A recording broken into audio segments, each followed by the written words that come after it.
Look at how lucky we are at the moment. We have been looking for the den where these hyenas has just reallocated the little ones. And fortunately, we managed to get hold of their den.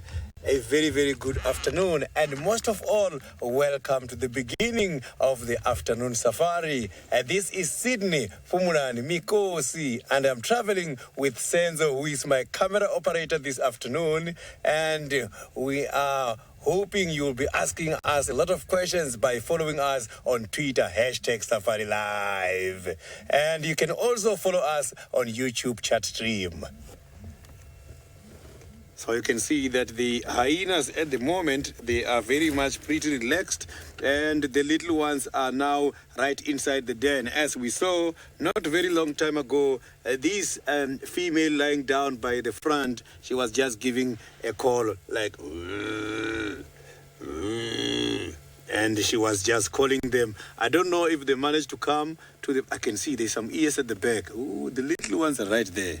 I can see at the back here, much more on the left. I saw there was some, I can see now, you can see the head is sticking out. Yes, the little one is there. You can see the little one must be suckling at the moment. So I could see the mother was just calling the little one earlier on.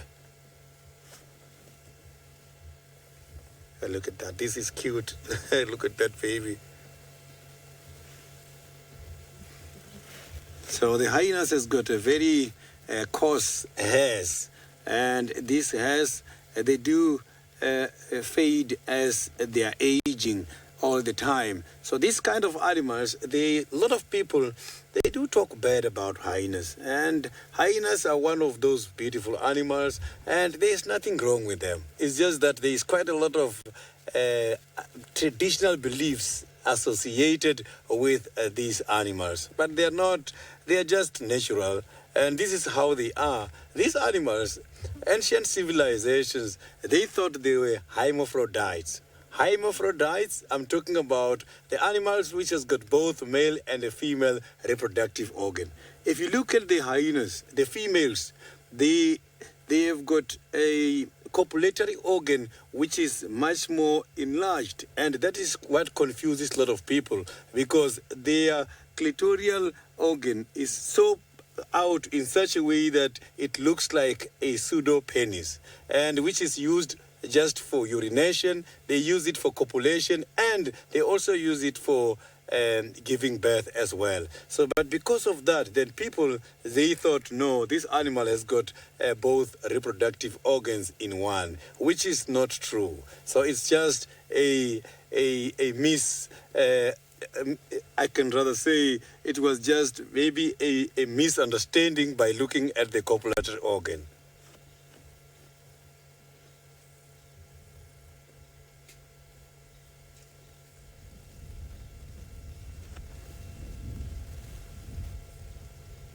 So the little ones here, they can be able to suckle for about 18 months. And that is very rare considering the predators. Look at that one. So the little one is still very nice and dark, but as time goes on, that very dark color is going to get disappeared, and we'll see quite a lot of spots starting to develop. Oh, there's another little one as well coming out. I can see another little one at the back.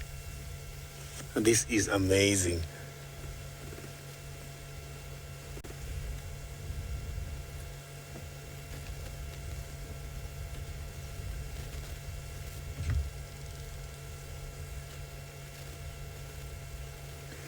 So these hyenas, the little ones, they are under a very serious protection here, as the females is the ones which are much more powerful, and they are much larger than the males.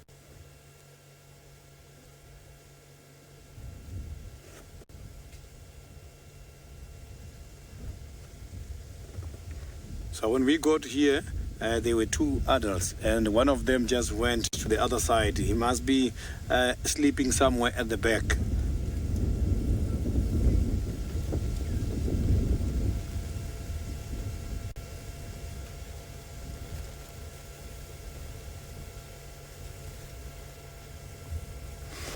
So you can see that now is the time for this hyena to feed the little one. Maybe this is done for a purpose, because these hyenas, shortly after dark, they must have to then go out for foraging purposes. So now they must have to feed their little ones a lot.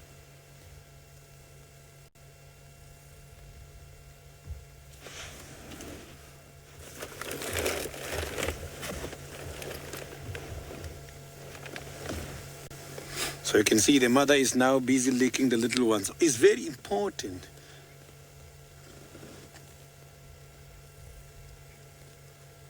So these little ones are still very much young at the moment. There must be less than 3 months, as when they're getting to 4 or 6 months is when you will see the color starting to change. They are still very much young, but they're going to remain here until they mature. Unfortunately, by the hyenas, these males, if they are young males, when they're growing, they get chased away in order to go and join the other clans. And it is not guaranteed that they will be accepted when going to join the other clans in the area.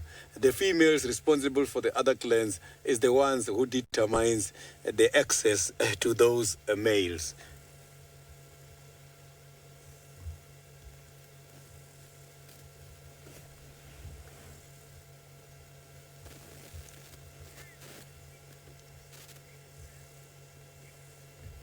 So now let's cross over to the Maasai Mara, where David is having some elephants.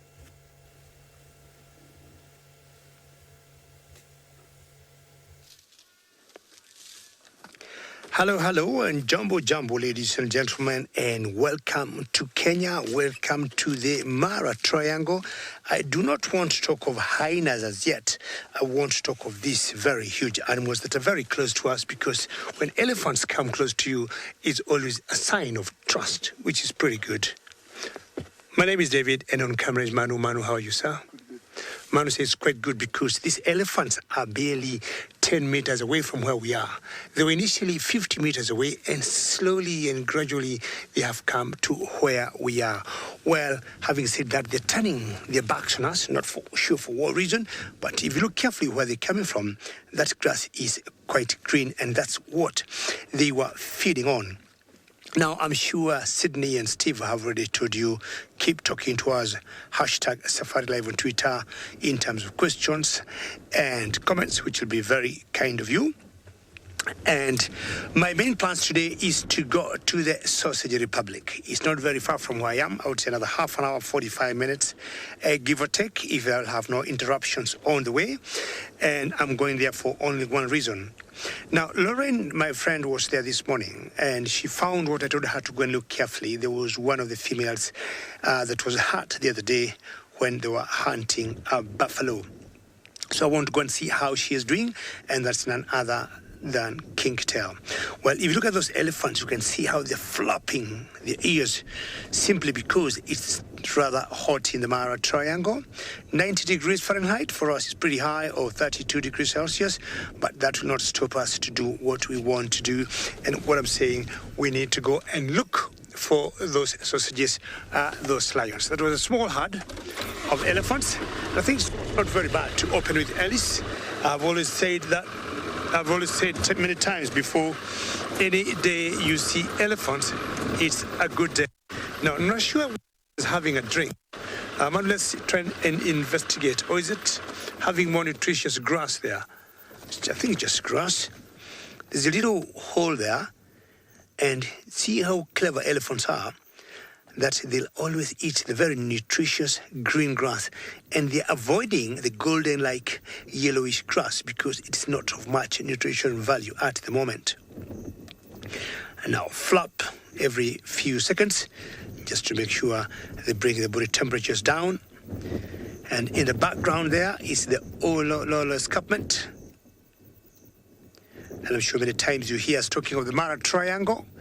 Hopefully you know what we talk about. It's because the game reserve we are in has 3 boundaries. That's one of them. And the boundary between Kenya and Tanzania, or Maasai Mara and Serengeti National Park. And the other side of the triangle is the Mara River. That's how it shapes out. And look at the beautiful, the iconic trees of the shepherd trees, or the tortured trees. So the thing is, we just need to move, right, Manu? And as I said earlier, the only one reason I want to go look at those lions is to see how Kinky Tail is faring. Ideally, what you do here, if an animal gets hurt naturally for like, we're thinking, nobody saw that kill and nobody saw how Kinky Tail was hurt. But our only guess is she was hurt in the process of hunting that buffalo. It was a huge buffalo and it was a male, and it's always a fight. I mean, it's not a walkover. Just to get buffaloes down is always a big fight, and we think the buffalo, in process of fighting back or trying not to be brought down by the lionesses, he got one of them, and that's Kinky Tail on the right hindquarters of his right leg, very close to the hook, to the hips, and he got a wound of about 3 inches deep. That's quite a big wound. I saw it 3 days ago, and I told the game warden, who of course consulted with a vet in this area, and they thought it did not look very bad. So they told me every other 1 day, 2 days, you go back there, let us know how it looks like, and we can take an action. Again, it said, if it has happened naturally, we'll always let Mother Nature take us, and most likely she'll be fine in the next few days. But if it's a human being that is involved, we'll always, of course, intervene and just correct our own mistakes. Well, I'm going to keep heading in that direction, and we'll take you back to Juma, to Stivovo. I guess he could still be at the Cheetah Hall.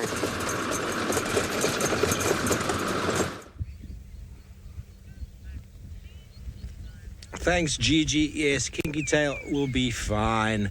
Those of you who saw the Nkuhuma lioness, I never saw the original injury, but the wound that she had on her hip has fixed itself or healed itself quite nicely. Cats, lions, leopards are extremely resilient to injury.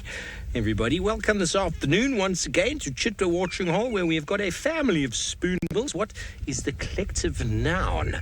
A cutlery drawer of spoonbills. I just made that up. Anybody? Send through your collective noun of spoonbills now quickly if you would like to hashtag Safari Live. What is your collective noun for a group of spoonbills? So everybody, exciting news. Safari Live has been nominated for 2 Webby Awards. Voting, unfortunately though, closes today, and we really need your help to take first place. The links to the awards for voting are on our Facebook pages, so please go and check it out. Put your votes in, tell your friends, vote twice if you can, although I don't think you can, but do whatever you can. Let's see what we can do for the Webby Awards. That would be very exciting.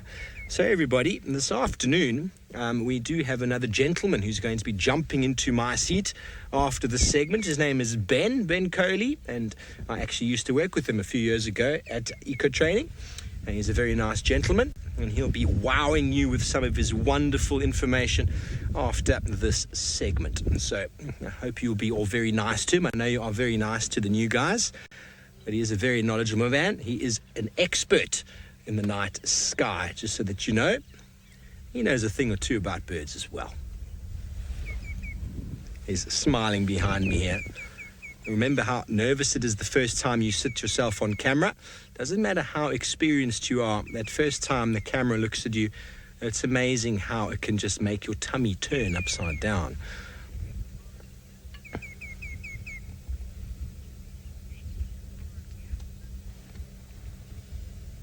Sorry, Nina, I didn't quite copy what you said there about our beard's collective noun for the spoonbill.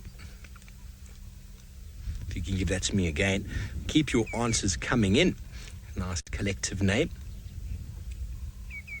Oh, a net of spoonbills. Well, that could work. When they do move through the water, flashing their beaks from side to side, they move very vigorously, and they do actually assist each other in catching their food. So I suppose it does work quite similar to that as a net.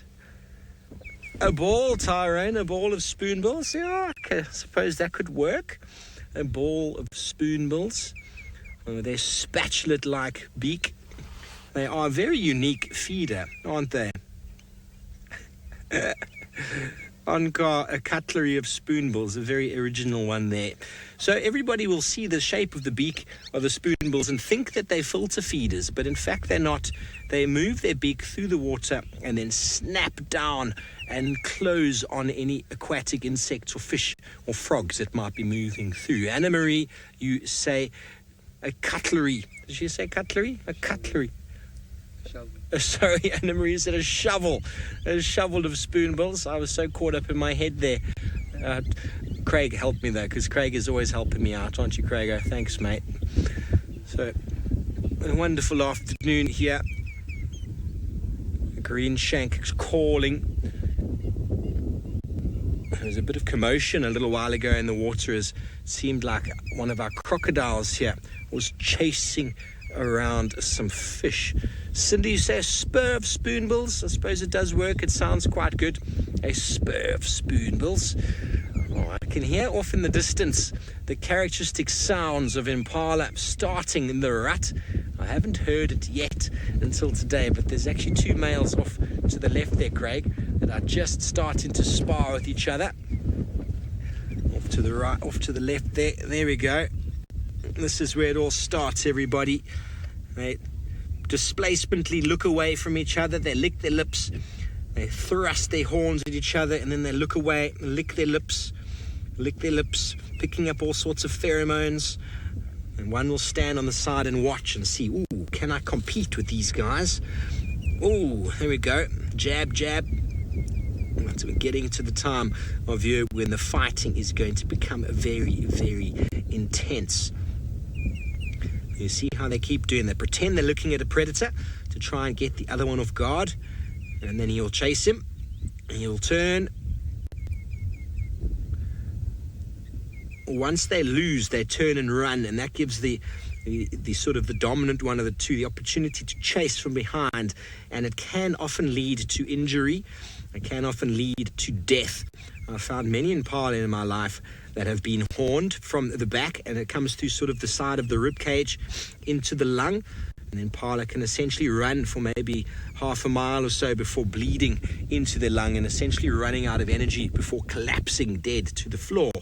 And you find no other marks on them apart from a few sort of puncture wounds, and you could be almost certain it was in the impala battle. You see, they're both rubbing their face on that little bush. They're trying to demarcate a spot for themselves, but I don't think these are the dominant guys, because the dominant one has already got a small section for him. Okay, everybody, so we are going to move on in a moment. Ben is going to be jumping into my seat. He will be the next face that you see from the side.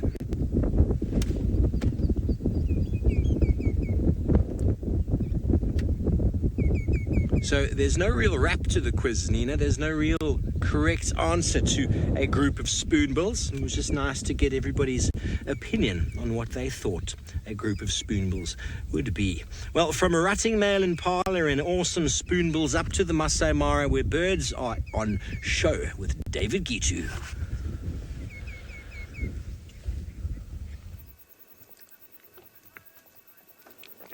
Yeah, it's very interesting just to know that during the breeding season, impalas will do a lot of rutting, and especially the males jumping up and down. Now, it's not the impalas that will do the rutting, but also we've got certain birds here in Africa that will also, during the breeding time, behave, or breeding season, behave in a particular way. And this is a classical example of that bird. Now, this one here is a very special bird. It's special in the sense that we rarely come across to them. But I think the other day we saw two, and today I have seen another one. And this is called the Kori bustard. Of course, the good bustard. I'm talking of B-U-S, not B-A. So this is Kori bustard. And it's, I would say, the heaviest flying bird that we got in Africa. They do fly, but they spend most of the time on the ground, of course, feeding, catching butterflies and any sorts of insects they may be able to catch. I'm gonna try and get my book as you keep watching it there, because I was talking about ratting, as Steve was saying, with the impalas. And then I said also these particular birds here don't do ratting per se, but the males, just like the male impalas, have a very special way of displaying during the breeding season. So just give me a couple of seconds and I'm trying to get that particular bird, and I'll show you how the bastards look like when they're in that particular display. The Kori bustard, where are you now? I said give me a few seconds, I'm sure they're over now. And definitely trying to catch some butterflies there, maybe. Grasshoppers, some locusts, anything that, you'd be able to catch. But if you give me 2 seconds, you can come to the dashboard here. I want to show all the viewers what I'm talking about. Now, ladies and gentlemen, before I show you what I want to show you, that is a male display of this bird, I may want to request you something.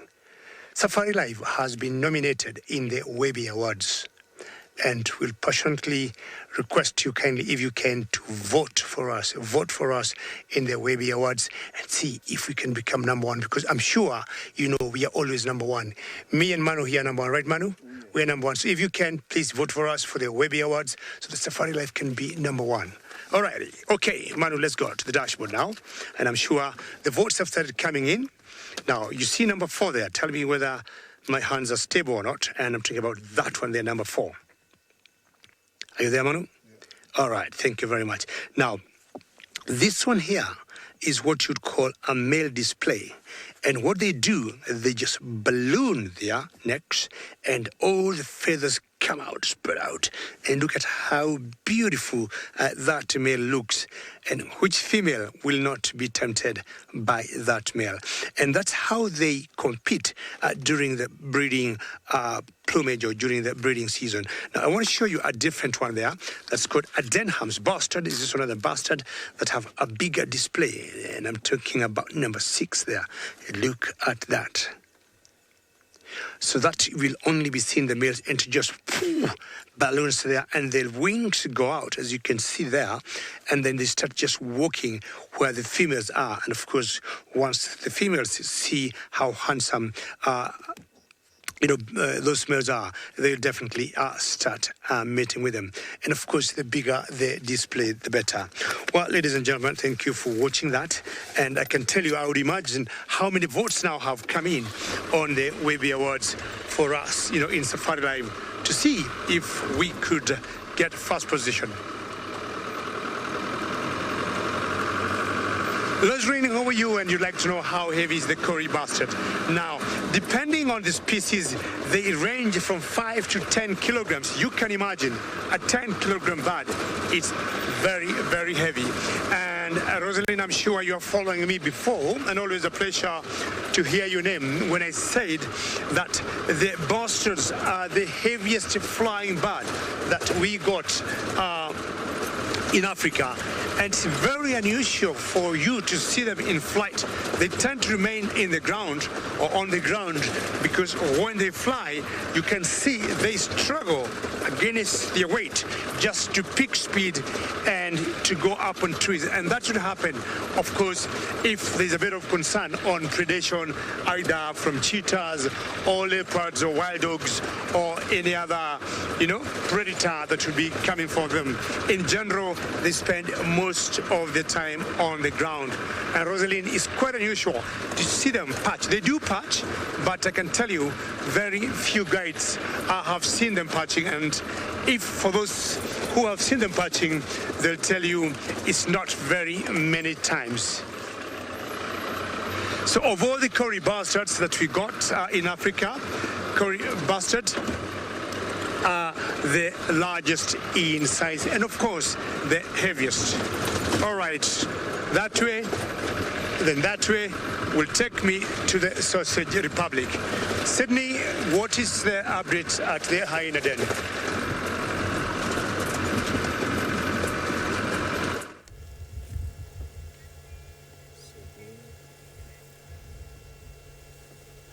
I am still here with the most intelligent carnivore in the world.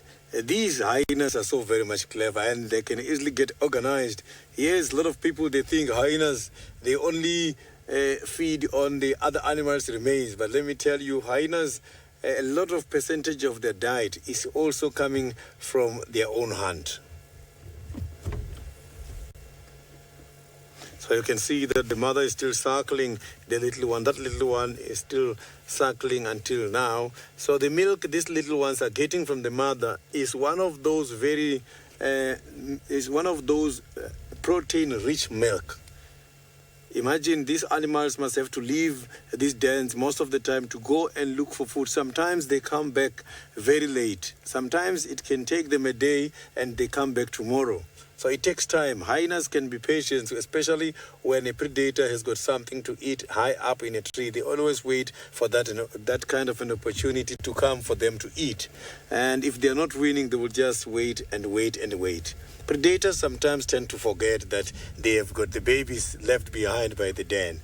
So it means the fact that this animal has got protein-rich milk is important.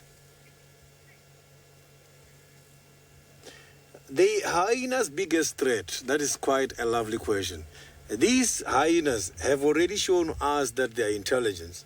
They don't stay by a specific place because of the following. They know the little ones, as they're getting old inside, they are starting to develop a scent. And that scent can attract predators such as the wild dogs.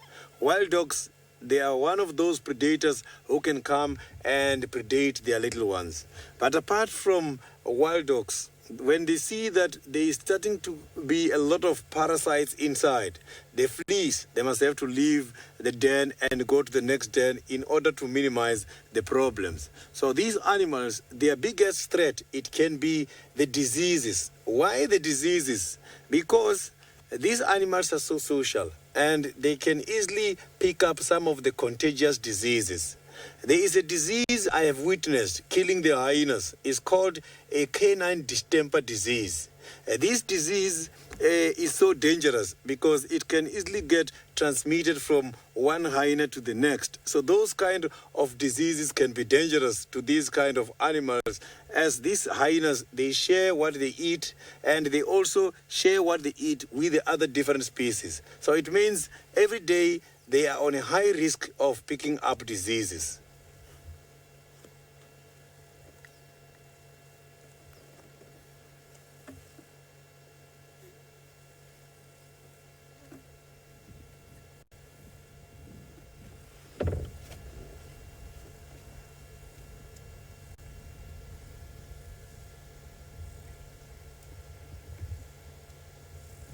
So the hyenas, they can survive for up to approximately, they can get up to 10 years, some can get 15 years, but some of the hyenas, like in the protected areas where they are in a vicinity where they get fed, those ones, they survive more than the ones in the wild, because here in the wild, life is difficult. Hyenas, sometimes they do take risks.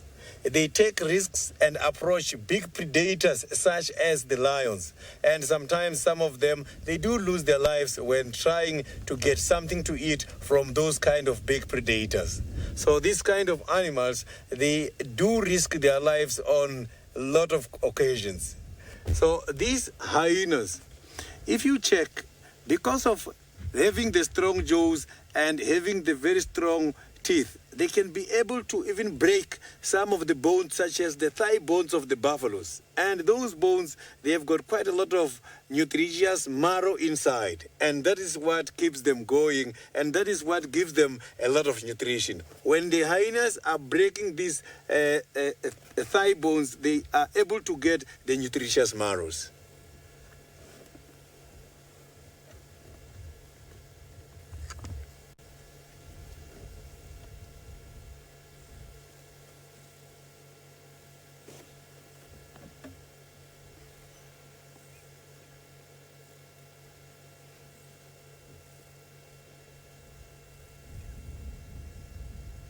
So you can see now that this female is lying down. And earlier here, while you were away, we have just witnessed another female came in and the other little ones also came out. So I saw that this is a communal den indeed, and the one who is feeding now belongs to this female. Hyenas are unlike the wild dogs, which normally comes back, and whoever is performing a lactation period can just feed any of the little ones, any of the puppies. But by the hyenas, they are very strict.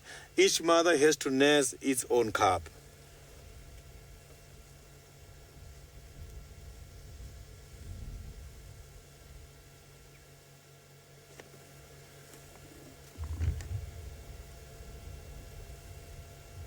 And see, the little one is still enjoying himself there on the other side.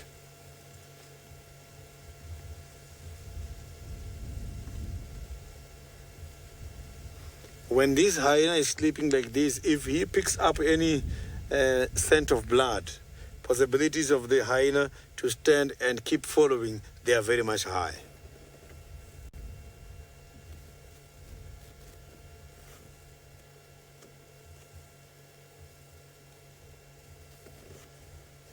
So the animals who are staying under this termite mound inside,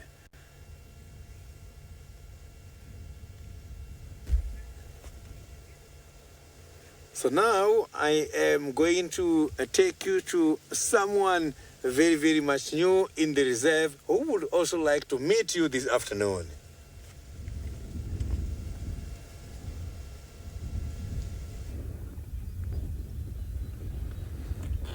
Good afternoon, thank you very much, and welcome back to Chidwa Dam. We're enjoying here from your sleeping hyenas. We're enjoying some sleepy hippos, enjoying wallowing around in this water. We've got one standing up just on the center. Oh, hey, we've come back to me. Hi, good afternoon, everybody. I'm Ben. Thanks very much for joining me here. Really looking forward to getting to know you guys and interpreting all this wonderful nature that we're going to see out here. It's a lovely day. The clouds have just cooled off a little bit, which is great. We're hoping for a clear night, as Steve's little intro that he gave you guys about me before. I'm certainly quite keen on the night sky, so we're hoping for a clear evening this evening, but it does look like it's clouded over. But we're going to sit here by Chidwa Dam for a little bit longer. I hope we get some action.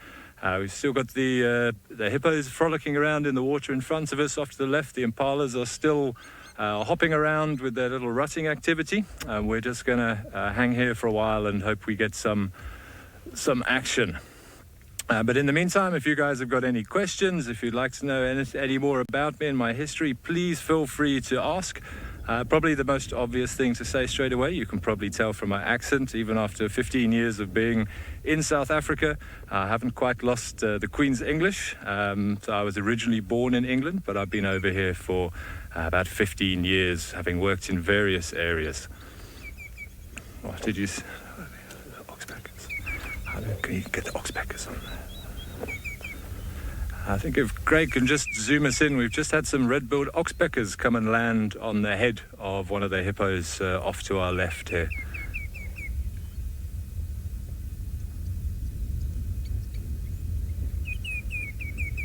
Okay, I don't know if you could hear them calling the one. Thank you, viewers, for your welcome. I'm very excited to be here. This is very different from some of the stuff I've done in the past, but looking forward to sharing some of my experiences with you. I don't know if you picked it up on the mic there, but just as one of the oxpeckers took off from its little refuge there, its little raft that it's sitting on, here come the others. You might be able to hear their rather sort of crackling call, rather shrill, like the crackle of electricity.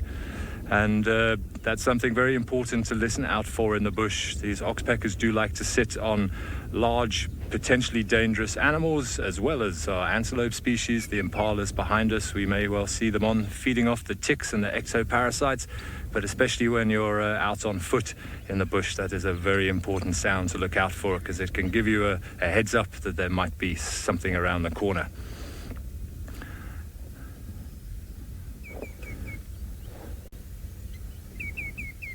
Okay, all the hippos seem to have put their heads under the water now.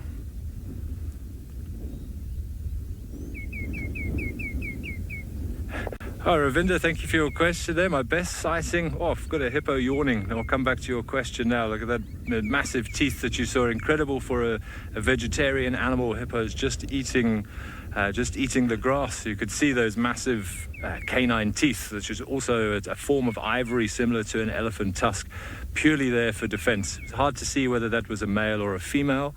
They are quite difficult to tell the difference from a distance, but those formidable teeth are used in a lot of conflict for protection and in fights between territorial bulls and chasing subordinate males away. And if we get a chance to see one with its back out the water, I'm sure if we can zoom in, you'll see the nasty scars that have been left all over the backs of hippos as they're squabbling over territory and space during the dry season when water lines up. But Ravinder, back to your question, the best sighting I've ever had, or the best sighting I've had since I've been here? Well, I'll start with since I've been here. I only arrived yesterday and had the luxury of going out with Steve and Craig yesterday afternoon. And about 10 minutes into our drive, if you were watching yesterday, you would have seen we found Tingana, the Duke of Djuma. 5 minutes, I've been told, 5 minutes into the drive. And I had the incredible opportunity to sit quietly on the back seat watching Steve do his thing and chat to you guys and explain what's happening, and just had the most incredible sighting of this massive dominant male leopard walking past the car on numerous occasions. In terms of my best sighting ever, well, it's very difficult not to get seduced by the leopards and the big cats. I've been fortunate in my career to have worked in the Sabi Sands full-time as a guide for around about 5 years, amongst other areas that I've worked. And I've seen some incredible things. One that I'll never forget, which was in the south of the Sabi Sands. We were watching a beautiful female leopard walking towards us, and she had 3 little cubs in tow that were probably not much more than 2 or 3 months old. And the mum came walking right up to the side of the vehicle. She went around the tire, the front bumper, and carried on her route. And these 3 little cubs stopped next to the vehicle and stopped, looked up at me as if to say, "Hey, what are you doing here?" And then just carried on walking straight under the Land Rover and came out the other side and met up with Mum again. Just an incredible place that we are in to witness this natural behavior of such spectacular and often shy animals at such close quarters. That's something that will live with me forever, that sighting.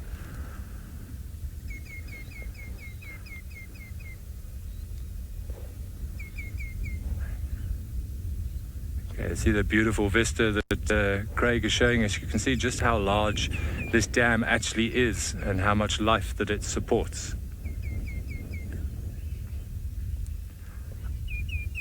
Tyrone, you want to know what the collective noun for hippos is? That's a good question. There are a couple. The 2 most common ones that we use is a raft of hippos, so just like a raft that you would go paddling out on into the ocean or onto a lake, although I wouldn't recommend doing it here with all these hippos here. And we've seen a few crocodiles as well. Unfortunately, whilst you were cut away, we think we actually just missed a crocodile catching a catfish. There was a big commotion in the water, lots of splashing around, but we haven't seen the croc since. So we're not sure whether he got it or not. So please don't go rafting on lakes and waterholes whilst you're over here. And then the other collective noun that we also use is a pod of hippos. So just like whales and dolphins, and that's particularly... Oh. Okay, I think I'll take from that the hippos prefer the use of the word pod rather than raft. So hippos have now been sort of reclassified in the last few years as their closest living relatives out here are actually the whales. And there are quite a few similarities between whales and hippos that have been discovered over the last decade or so, including their voice box. We just heard that noise being produced by the hippos, which is more of a territorial sound and social bonding. But if we were to have a low-frequency microphone or a waterproof microphone that we could put under the water, we would be hearing lots of clicking sounds, very similar to things like the orcas, the killer whales, and that's all to do with the orientation of their voice box. Okay, I've just heard that Sydney has got something special happening at the Hyena Den. So I'm going to send you back to him, and we're going to hang out here for a little while and see what else comes down to have a drink, hopefully in late afternoon. A lot of things has been happening here while you were away, and one of the mothers just decided to take all her calves and get disappeared and she just left much more towards that side. But here now, we're still having one, with the one still circling at the moment. Maybe they will come back, because I saw that the little ones were very much interested on playing as they were just moving around here, around the den.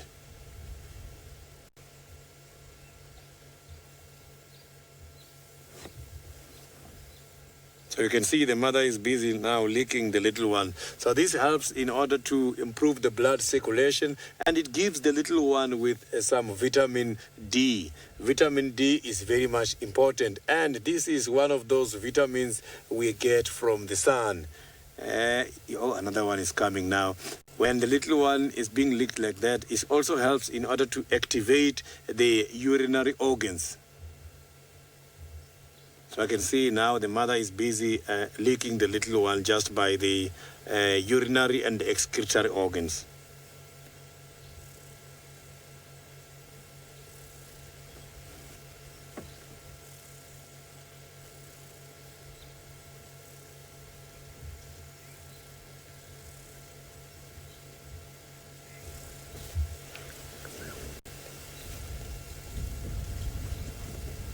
So the hyenas, they have got to mate, and the female is going to be pregnant. After that, if you can check on these animals, it takes about 2 to 3 years for them again to have the little ones. So most of these animals, they get little ones about 4, 5, sometimes more than that in their whole lifetime. So it's very much rare to see the hyenas mating. You got to be very much lucky. I haven't seen the hyenas mating yet. It's something very special.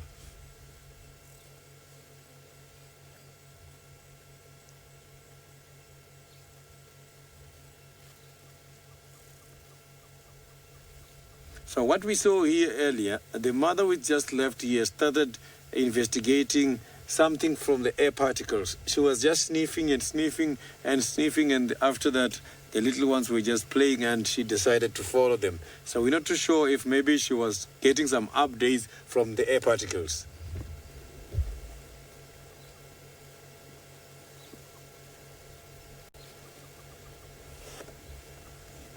So these little ones, when they're staying inside these dens, it helps them.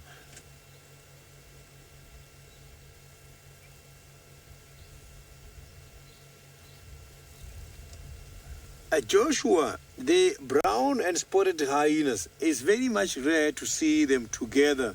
I am not too sure if breeding can be able to take place between the spotted and the brown hyenas.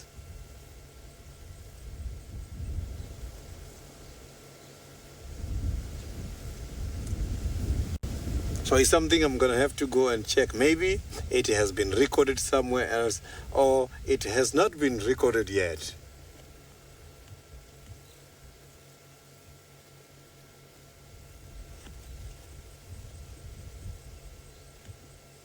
So these little ones you can see now with the darker skin and the darker color.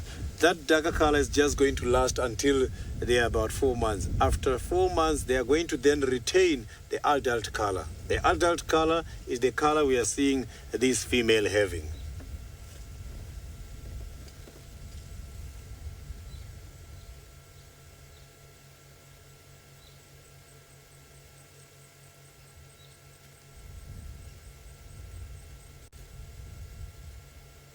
So I can see these hyenas, they've got quite a lot of ticks here by their ears.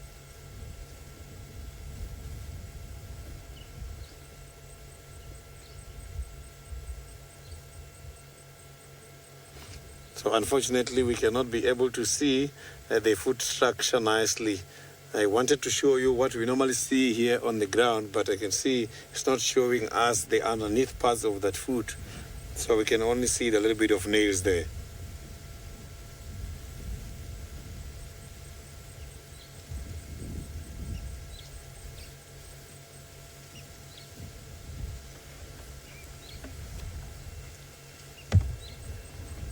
So now we are going to remain here and see if maybe the other female and the cubs are going to come back. But while doing that, I am going to send you to the Maasai Mara, where David is busy looking for the sausage tree pride.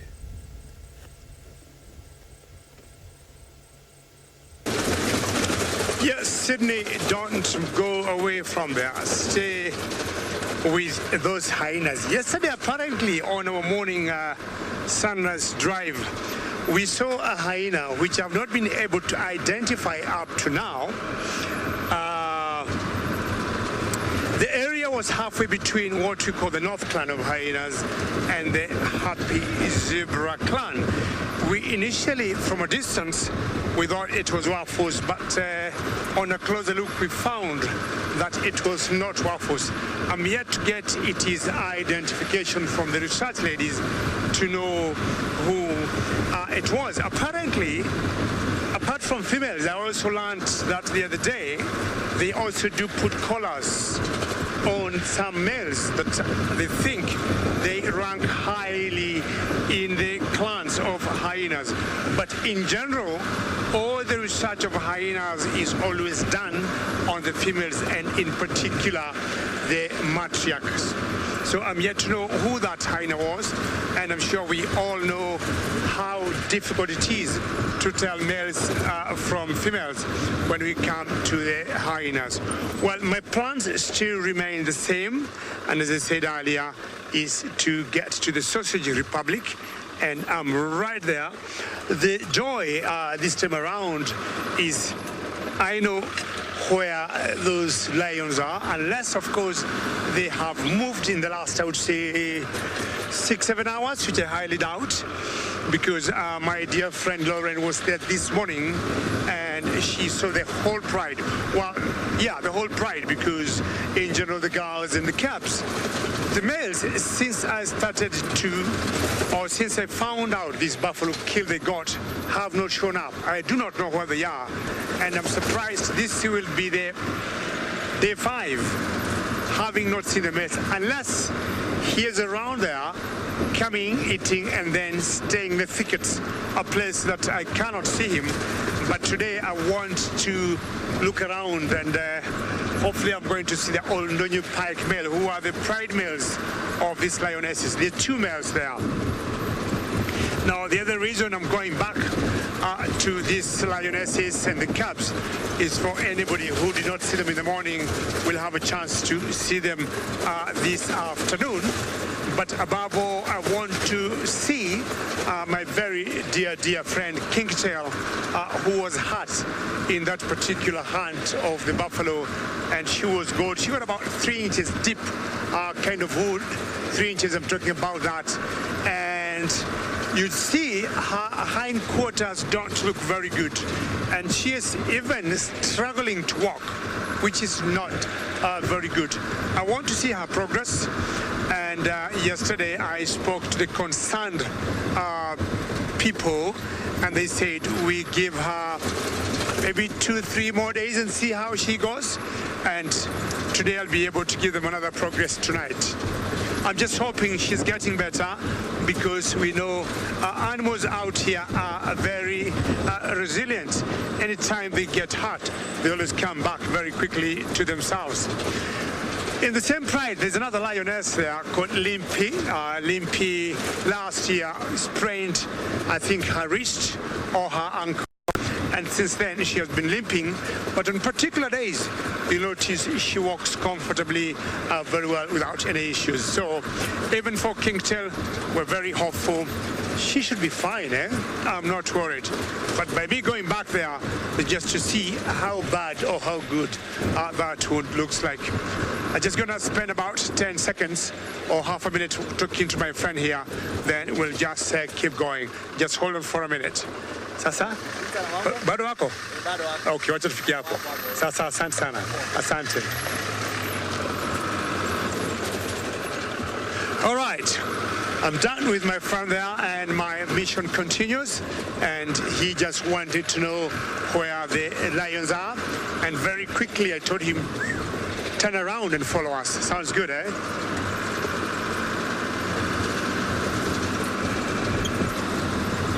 has cooled off very well now, which feels so nice. And I'm just hoping I'll get the cubs out and about playing.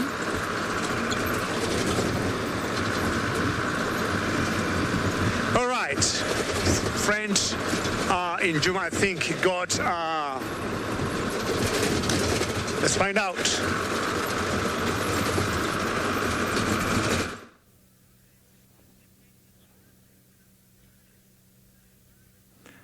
Welcome back, everybody. We've moved away from the watering hole and from Kinky Tail that you've had up in the Mara. Well, I've got a bird with a bit of a kinky tail in front of us. Hopefully you guys can see on the right-hand side of the screen there, a beautiful, beautiful bird called a long-tailed paradise wider. And you can see why it's got the name paradise inside. I'm not sure how well you can see the colors there. But look at that beautiful tail as he flies. You can see that he's actually almost struggling to fly with the length of that tail, and it's only the male who has that long tail. The females are, dare I say, and no disrespect intended to them, fairly drab in coloration, because it's the males who are trying to attract females. It's a different type of breeding strategy that we normally have in birds. About 90% of all birds are monogamous, which one male and one female that'll stay together either for breeding season or for their entire life, depending on the species. And then you've got about 9 or 10% of birds which are like this, which are called polygynous species. So poly meaning many and gynous meaning woman. So these are males that are trying to attract as many mates as possible.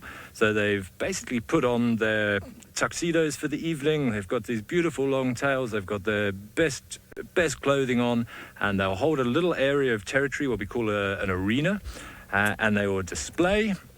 And they'll often fly just above the females and flip their wings and hover in front of them, shaking their tail around, trying to attract as many females as possible. And his idea will be to try and make pass on as much of his genetics as he can. The birds seem to have moved off for now, so we're going to carry on and see what else we can find in this lovely open plain that you can see in front of us.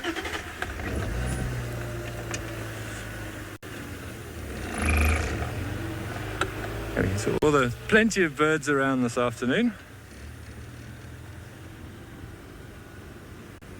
I'm sorry, James, I didn't quite catch your question there. Am I much of a birder? My wife calls me a bird nerd. So I think that probably means yes. We've had a few disagreements in the past where we've been walking maybe along a beach and we're having this deep and meaningful chat, and I've been distracted by something, and my poor wife has walked probably 100 meters still talking and looks back to find me staring off into the distance with my binoculars. Not only happened more than once, I should say. So yes, very, very keen on my birds. There's a wonderful diversity here in the Sabi Sands, 400 plus species that we can get just there around Chidwa Dam. While Steve was chatting with you guys, and I had a bit of time in the back to myself and my thoughts, preparing myself mentally for this challenge. I think I ticked off about 25 different birds there with Steve's help pointing them out as we go.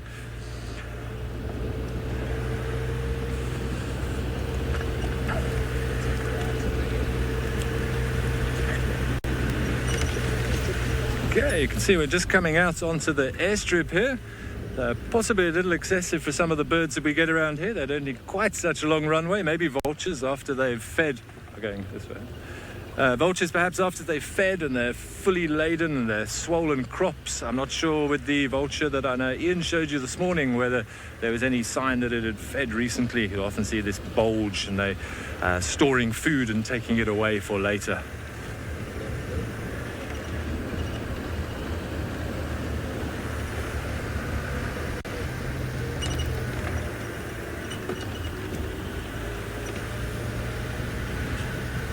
Lauren, you'd like to know what my favourite animal is? Oof, I have so many. It's such a difficult question to answer. I'm going to have to go with the majority. I feel like a bit of a sheep saying it, but especially after last night spending nearly 3 hours of this intimate sighting with just us, basically, and this beautiful male leopard. I've been fortunate enough, as I said, to see many, many, many leopards over my career, but you never ever get tired of seeing them. In my opinion, it is the most beautiful animal in the world. Maybe the black panther from South America, that melanistic leopard would come close, but since we don't have any of those over here, I'm going to stick with the leopard in terms of viewing. But if I had to pick something to watch the behavior, then you can't go further than the incredible elephant. Not only is it so massive and intimidating and powerful, but they're such emotive animals. You can really look deep into their eyes and get an idea of what they're actually feeling. And they're always interacting with each other, touching each other with their trunks, rumbling. Their body language is fascinating, and you always come up with the idea that you feel that you understand what they're saying, even though I'm sure we're anthropomorphizing it and putting human emotion into it, but they're very emotive animals.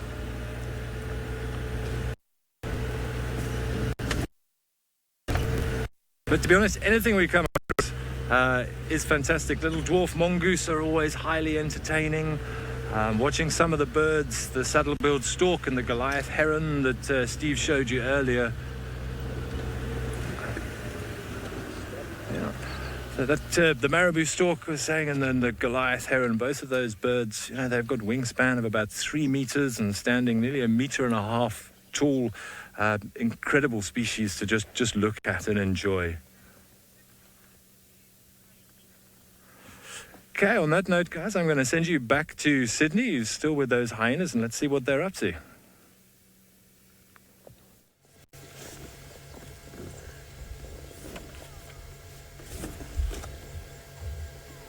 I am still here with the beautiful hyenas from the Juma Den, and not much is happening at the moment, but I understand it is time for the little ones to suckle. And here, there has been quite a lot of adults coming in. 3 different adults. They are confusing me. I don't even know which one is this.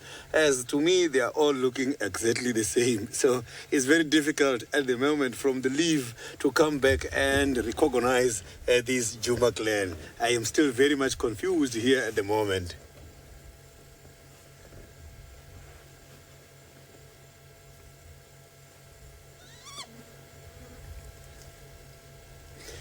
So I just got some suggestion that this hyena we are seeing now here seems to be Reuben.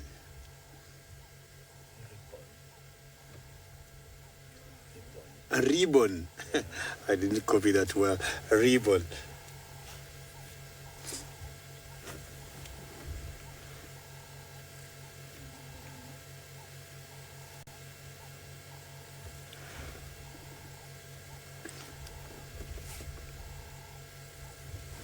So what we are going to do now is that after this sighting, I'm just going to try and see if we can go back to that side of the treehouse dam just to see if we don't have any of the cats coming to drink there. Because here where we are, animals, they're depending on that water hole.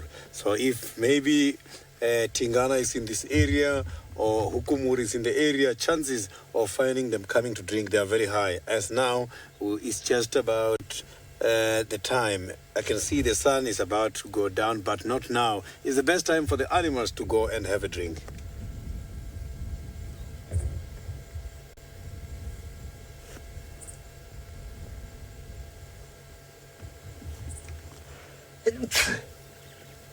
Bless you, Senzo. You can see the track of the little one right stuck there. Look at that.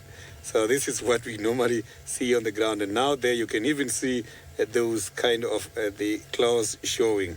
So that is the track. This the little one is having the one of the legs stuck between the legs of the mother. I'm sure the mother's just trying to contain this little one because she must be getting scratched too much by those claws from the little one.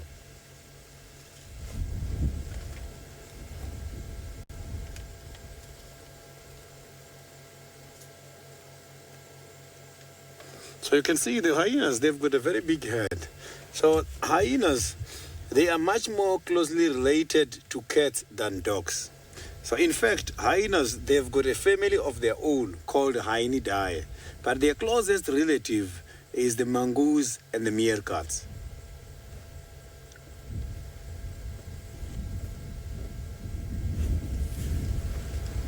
So if you check when these animals are suckling their little ones, they do behave same like the cats. The lions, when they're suckling, they also raise up one of the legs for the little ones to come and drink. And hyenas, they've got same kind of a behavior.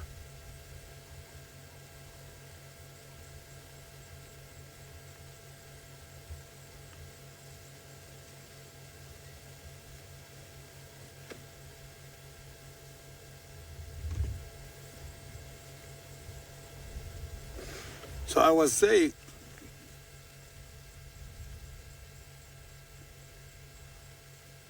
so David has just been lucky now with some lion with cubs. I don't know if maybe it's what he was looking for, the sausage tree pride, or is any other pride.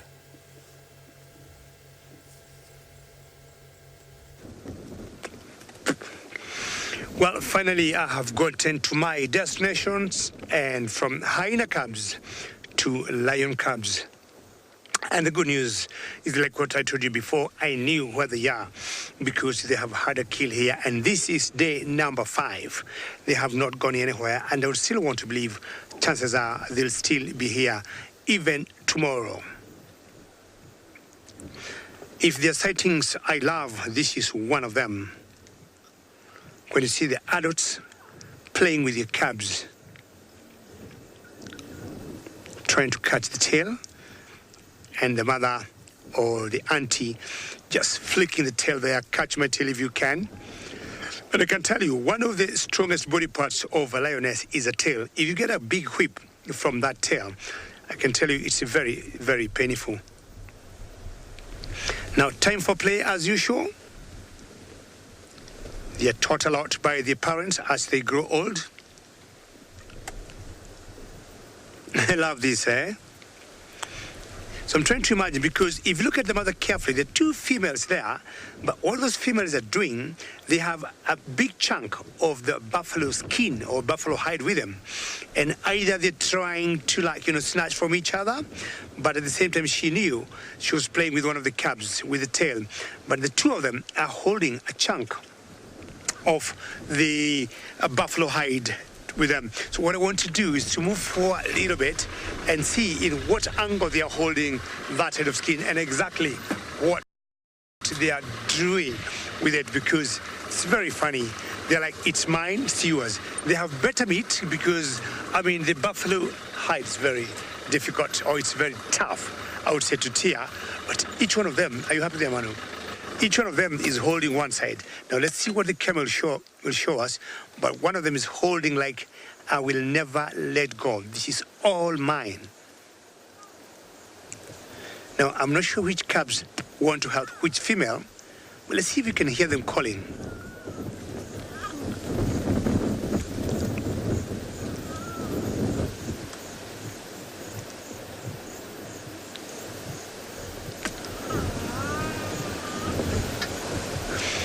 Not sure whether you can hear the wind or you can hear the cubs. I'm happy that, we've got good ambience and you can hear the cubs going, yeah, yeah. So we've got some wonderful tones here. Excellent.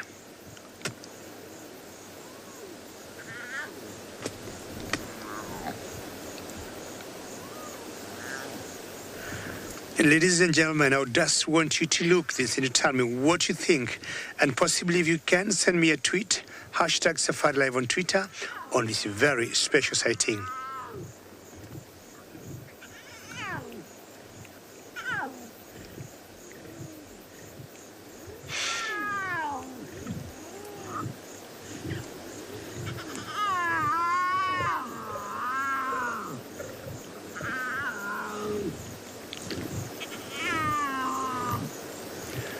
Ladies and gentlemen, don't wonder, I am still here. I'm just keeping quiet.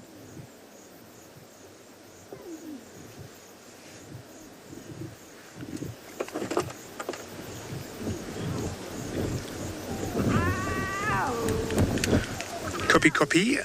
And I'm sure Nina in the final control would want us to capture a bigger crowd of people because this is very cool.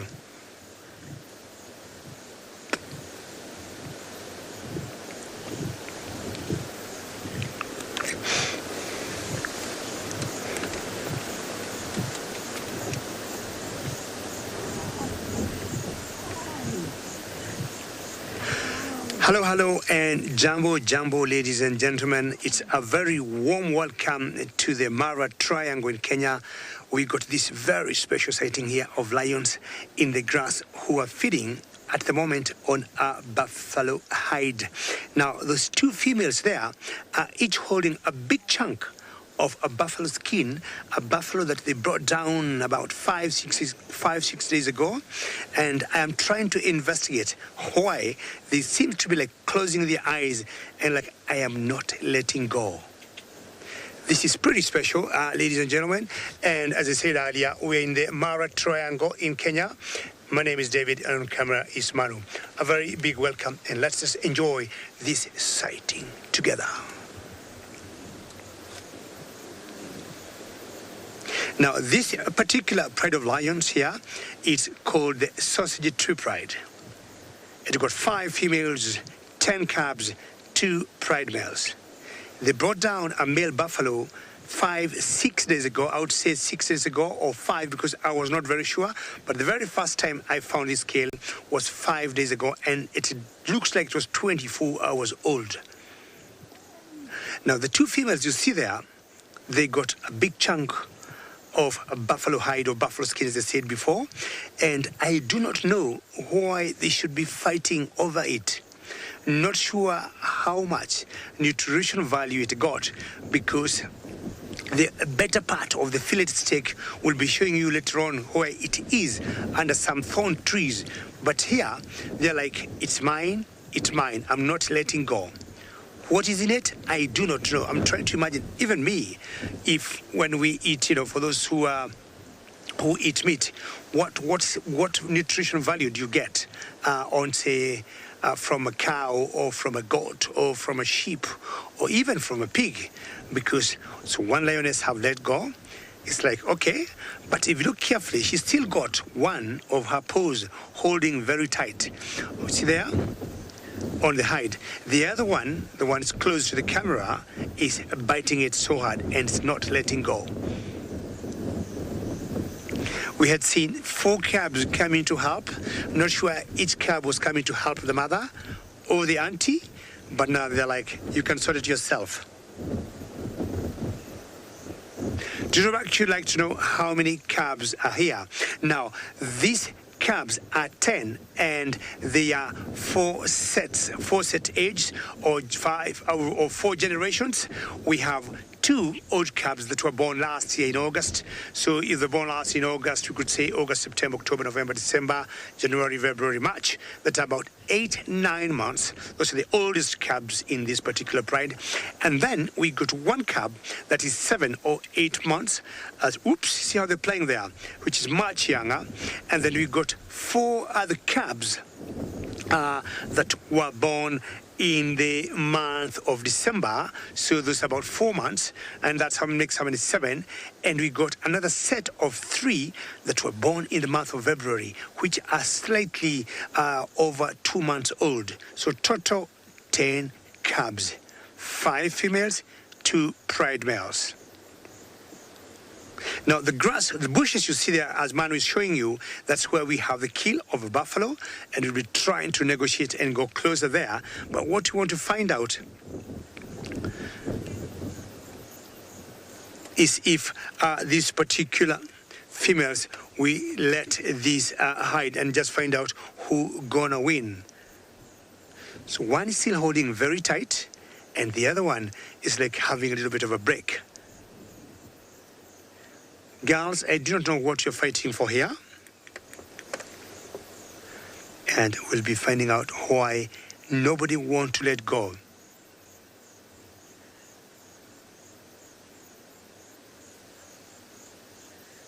Chad, I guess your question is, do males help? And I guess you're asking whether males will help in terms of hunting. Yes, they do, Chad, and especially if they're hunting a bigger prey like buffalo. But I'll tell you, Chad, something. This particular pride, they got a prowess. I mean, they're specialists in hunting buffaloes. And when I talk of a pride, Chad, I'm talking of females, because a pride will always consist of females only and calves. without the males. Males form their own groups that we call coalitions. So this particular pride, I'd say, Chad, we have known them just without the help of a male to bring down buffaloes on their own. For the last 5 days, Chad, I've been coming here every other day. I have not seen a male anywhere close. Either the male, is coming and having pretty quick bites and then sneaking in the bushes, but Chad, we haven't seen the males. I've got a feeling that these females did the job on their own, and I'll not be surprised by that because, Chad, I have seen them do it many times. I have seen live hunts, and we have always enjoyed them hunting. So what I want to do is to move forward a little bit and see whether we can see these cubs and also possibly show you that buffalo kill. The cubs have moved a few meters ahead and they have left it for these lionesses to square it out. Let's see how close we can get to the cubs, because as I said, 5 females here, so there's 2 females behind us, and the other 3 females, we want to find out where they are. So I'm gonna move, and I got 2 cubs here on my right, pretty close to the kill. I want to find out if they're eating or they're just playing about. And I hope, keep going.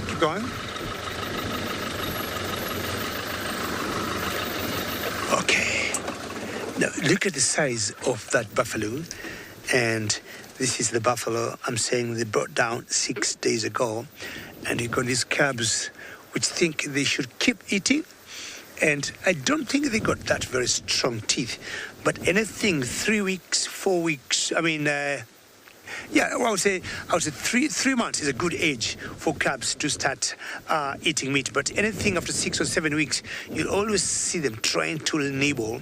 And for any one of you who could be a bit squeamish or who could think this could be a difficult sighting, maybe I may request you maybe to do something different or just switch over to a different channel. But ideally, this is how things play out here in the wilderness, Animals kill for a purpose, and these lions had to kill a buffalo to feed their cubs. So I'm looking at those cubs. You remember I said there are 4 cubs. There's a set of 4 in this particular pride, and their mother is called Mitty. We call her Mitty because she is a prowess in climbing trees. I'm not sure even she knows what she wants to eat. She's just playing about, getting pieces of meat here and there. That's too hard for you. I think she's just being ambitious, And you can see teeth coming out there. If you look at her carefully, small little teeth poking out from her mouth.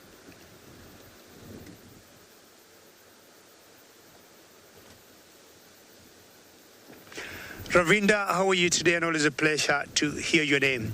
Ravinda, anything from 1 day to 1 year would call lion cubs cubs. Anything from 1 year to 2.5 years would call them sub-adults. 2.5 years to 3 years going upwards, Ravinda, we would call them adults. And of course, we have noticed there are quite a number of males in this particular pride, and 2.5, 3 years for the males, they will be shown the door, either by their mothers or by the pride males in this particular pride, the Old Donyo Pike, or they may choose on their own to get out and go establish their own territory or possibly maybe join other males to form a bigger coalition. Now, trying to investigate. This is a female, according to me. Manu, do you agree? All right. And as I said, her mother is Mitty. If I'm not wrong, I think Mitty got 1 female cub and 3 cubs. We are yet to find out. Having born in December, 4 months, we should be able to tell their sex. And sooner or later, we'll be able to tell 100%. The oldest cubs, the 9, the 7, 8 months, or the 6, 7, 8 months or so, those ones, the 3 of them, we know 100%. They are boys. Those are pretty big cubs, and we have been able to establish what sex they are. The small ones, especially the 3 that belong to Kinky Tail, that's the oldest female in this particular pride. We do not know how old, what sex they are as yet, but I'm sure we'll be able to know pretty soon. So what I want to do is to drive around and find out if are we able to see Kinky Tail. And as I said earlier, he is unwell.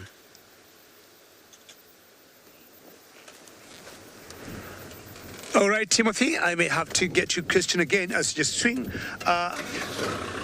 round it a bit. And I'm sure you want to know whether cubs do go through puberty like human beings. If that was the question, yes, they do. And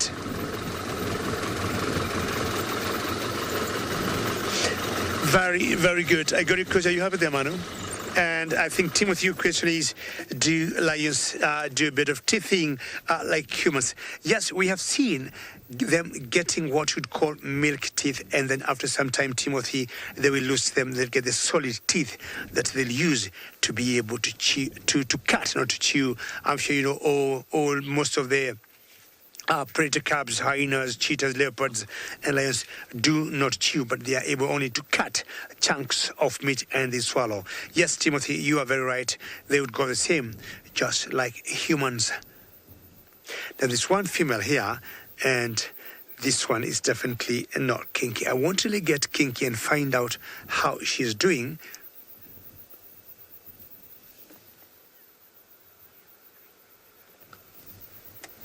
Scott, how are you? And you'd like to know why the adult lions breathing so fast? Well, it's still rather hot, Scott, where we are. When we began the drive, Scott, we were doing about 90 degrees Fahrenheit or about 32 degrees Celsius. I do not think it has gone very low. It would remain maybe mid-80s. And in general, from where that lioness is, she is right in the open. And I'm imagining she's getting hit, beaten by a lot of heat, and that's why you see her panting. It's simply because it's hot, number one, Scott. Number two, these lions or these cats are so full. They have had themselves such a big meal of male buffalo that they brought down 5-6 days ago.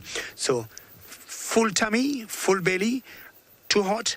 That's how you'd see them breathing or panting. I'm sure the grass is helping them to cool off a little bit. But if it would be much hotter than it is here, there are so many thorn trees around, and they would go and stay in the shade. Well, ladies and gentlemen, how lovely was that?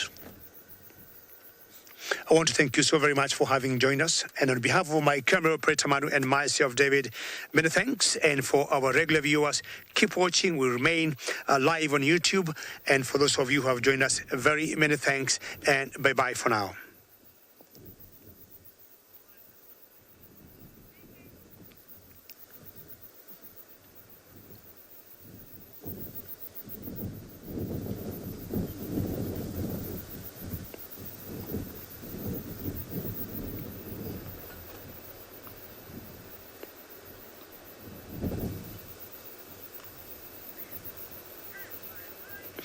Well, to our regular viewers, welcome back. We are here to stay. We are not going anywhere. And I'm not trying to imagine what that cub is holding there. Is it a leg? This is interesting. This is getting really ambitious. But from a look of things, this is one of the older cubs. And he is a boy, as I said earlier. The 3 old cubs here are boys. And I'm sure at 7-8 months, comfortably, he can be able to eat meat. So what he is doing is right, and he can hold on to that as long as it takes. Well, the skin tends to protect the kills of most predators that they'll bring down by keeping it fresh. So what these cats will do is just to open up the skin. And you can imagine the teeth, they tend like to shear, like a dagger, cut the skin, and then just pull it backwards, and then they will have the meat to bear. And that's exactly what this boy is doing here. Very cool breeze blowing here, and you can see this grass that we call the red oat grass is helping to kind of shade these cats as they are enjoying the coolness of the grass, and of course this one particular one here eating the meat. This is so lovely. For those of you who could be joining us now, this is the very famous sausage tree pride. And all the cubs are out here. There are two coming in. I do not know where they're coming from. I do not know where they were. And the female just stood up, having a little walk. I'm yet to confirm, but I think that is Limpy. And we call her Limpy because when you see her walk, she limps a little bit. She was hurt on a hunt last year during the migration, and as I said earlier, she might have picked some sprain on her ankle or leg.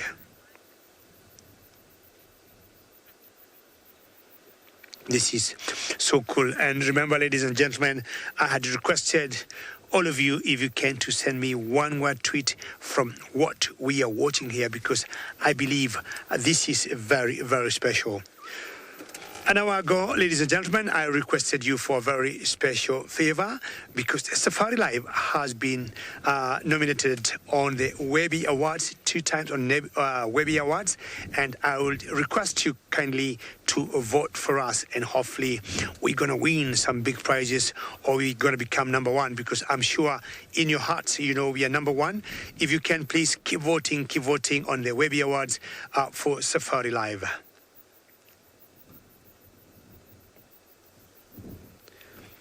It's a bit of grooming going on there, and I'm sure most likely that could be the mother or mother cub. Not necessarily. We know how social lions are. You'll get an auntie, grooming with another. Look at those friends, two jumping up there. And this is exactly why, ladies and gentlemen, I'm requesting you to hashtag Safari Live on Twitter. What do you think of all this beauty here? Would you like me to move forward a little bit? Let me just move forward a little bit because we have those three cubs playing there. Chris, many thanks. You say magnificent. That's very good to hear. When you say magnificent, I might tell you the same in French, and I would say, Chris, magnifique. Magnifique. Many thanks, Chris. That's a good way to describe this special sighting that we got here. So the big one there, that is one of the old cubs. It's trying to come maybe back to the mother. Now the small one that came out, they are very fluffy, very pale, and that one belongs to Kinky Tail. One of you is okay. I would be happy to move forward a little bit forward because we'll have better view of these cubs. I mean, they're just so playful, and just spending time with them here, watching them play, I think it's such a good feeling. And of course, I know all the cubs are on that side, so I'm very, very careful. I do not drive on anybody. Come on, Kito, move. Okay, and then let me know when you're happy, Arno. Are you happy there? Okay. Very good. Now this gives us the best angle, and we're able to catch the adults, the cubs, and even the prey. If you look in the back there, to the left, you can see what used to be a male buffalo, and these pride here have made a name in bringing down buffaloes. Just one cub. I'm not sure what she's holding. She's all over the place, running around and carrying something, in her mouth. We'll be finding out what she got, but I guess it could be a piece of skin. There she lands. She's trying to eat it. I'm trying to imagine how tough it is. If they're struggling to eat the meat, how would they be able to tear that particular hide of the buffalo? But again, you never know. Of course, all these learning experiences, hardening the teeth.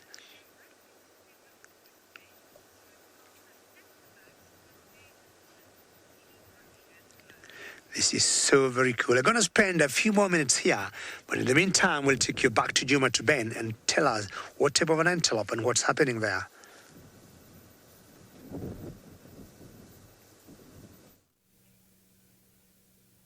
Welcome back, everybody. I believe you've had an amazing sighting of some lion cubs up in the Mara. Well, I haven't got lion cubs for you, but I have got a baby waterbuck and its mother sitting here in the grass. Haven't been able to sex it yet, if it's a little boy or a little girl. And I know Sydney showed you some waterbuck earlier today. You can just see another one moving through in the background. I know he told you guys all about the rumination process. You can actually see this little one now having some food. Obviously, the rumination generally happens during the heat of the day, so they can stay into the shade, still be aware of any predators and keep a lookout, and save energy by redigesting that food. That cellulose in the grass is quite difficult to digest. But what I wanted to point out to you, we can't quite see it now. We could a little bit earlier. You can see that white on the backside of the female. Thank you, Greg. Zooming in for us. It looks like a little white circle. There's a lot of debate as to what this is, but the general consensus is it's what we call a follow me sign. I'm sure you've been told a lot about follow me signs for those of you who watch regularly. Some debate as to how genuine that idea is, but personally I like to think that it is for the waterbuck. As opposed to camouflage, if we take the example of a kudu and an nyala, which has got those lines down the side to help break up the outline, and this is a circular. Not many things in nature out here are circular. Those white lines are designed to blend into the trees and the grass stems, whereas that white circle is very contrasting against all these vertical lines. So you can see how hard it is for for us to spot that little one, and you can imagine if this grass was a little bit longer, how hard it would be for the little one to keep up with mum. So that's something that they can key off to stick together, especially when being chased by predators. Similar to the warthog family Steve showed you earlier, with their tails sticking up like little aerials when they run away. Very water-dependent animals, as you guys know. This is my first drive, so I'm still orientating myself as to exactly where we are. But we are back on Djuma now. We've left Chidwa in the hope to check some of our boundary roads to see if we can find any evidence of any cat tracks that have maybe come in recently.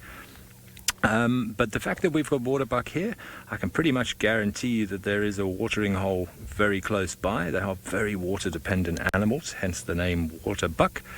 And generally don't stray too far from water. You can see how thick that fur is, and they actually sweat an awful lot. It's the only way they can lose heat, and they have been known to lose 20 to 30 litres of fluids every day just through sweating. So just like us, that has to be replenished, otherwise they're going to get somewhat dehydrated.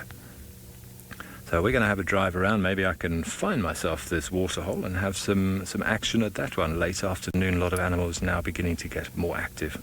Beautiful light.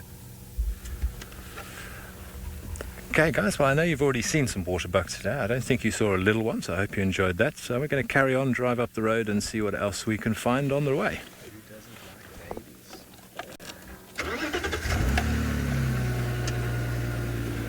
Try not to disturb them on the way past. Something seems to have attracted their attention off to the left. You can see those massive ears, always alert. Yes, she needs to chew with her mouth closed, I think. We've got a little sub-adult on the right as we come past.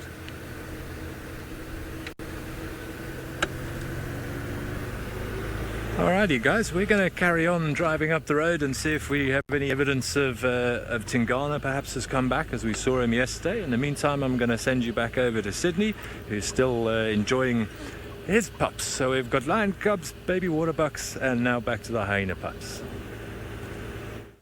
So I'm still here with the hyenas just by the Djuma Den, and these little ones are playing, and now they're grooming the mother at the moment. Things are happening here. It is becoming very much interesting. Look at these little ones. And the mother as well is also very comfortable with these little ones doing this. So these hyenas are so amazing, because when the different mother comes here, they sniff and they greet, and after that they detect this is not our mother, and they go back. And when the right mother comes, they are going to do the same and confirm this is our mother, and they come out. So it's very interesting how this communal den is operating. So the little ones, they come and check all the mothers coming back and confirm and go back. And they accept when the other parents are nesting their little ones. They don't fight, they just accept and go back until their right mother comes back. This is amazing.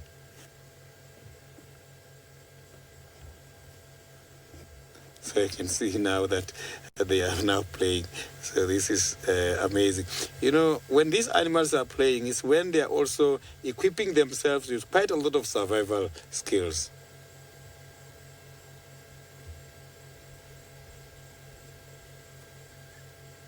So play is an integral part of learning behavior. Some of these animals, yes, they have got instinct. The instinct behaviors, those behaviors which can equip the animal before it's born. So when the animal is born already, they know what to do. But some of the other things, they have got to learn them through a playing process.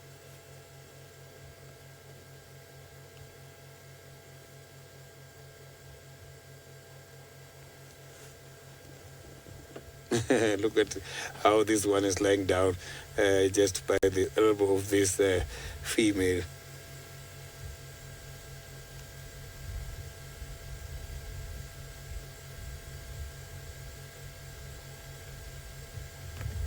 So these animals, they have got very good hearing ability and strong sense of smell. So look at those ears. They can hear very well. The hyenas can pick up the predators feeding from a very long distance. And mostly the predators, when they're feeding, apart from crashing the bones, they also growl and they fight and compete. So they fight and they growl and they compete for food. And that is what makes these hyenas to pick up the sound and keep following. But apart from that, through their intelligence, they can be able to follow vultures when passing by until they get to where the food is. So that is amazing.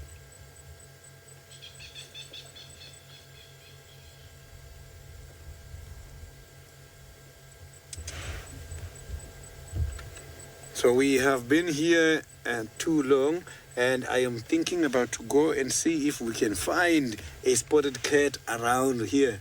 I'm just going to go and visit the nearest waterhole as I have indicated earlier.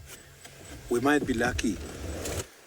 And these hyenas as well, I don't think they're left with much time here because the sun is going down at the moment. And when the sun is going down is when these adults are going to be foraging for this for themselves so that they can be able to nurse their little ones. And the little ones who are also ready for feeding at the moment, it means when they go out, the adults coming back to the den, they bring the food. Unfortunately, they don't regurgitate. Hyenas are unlike the dogs.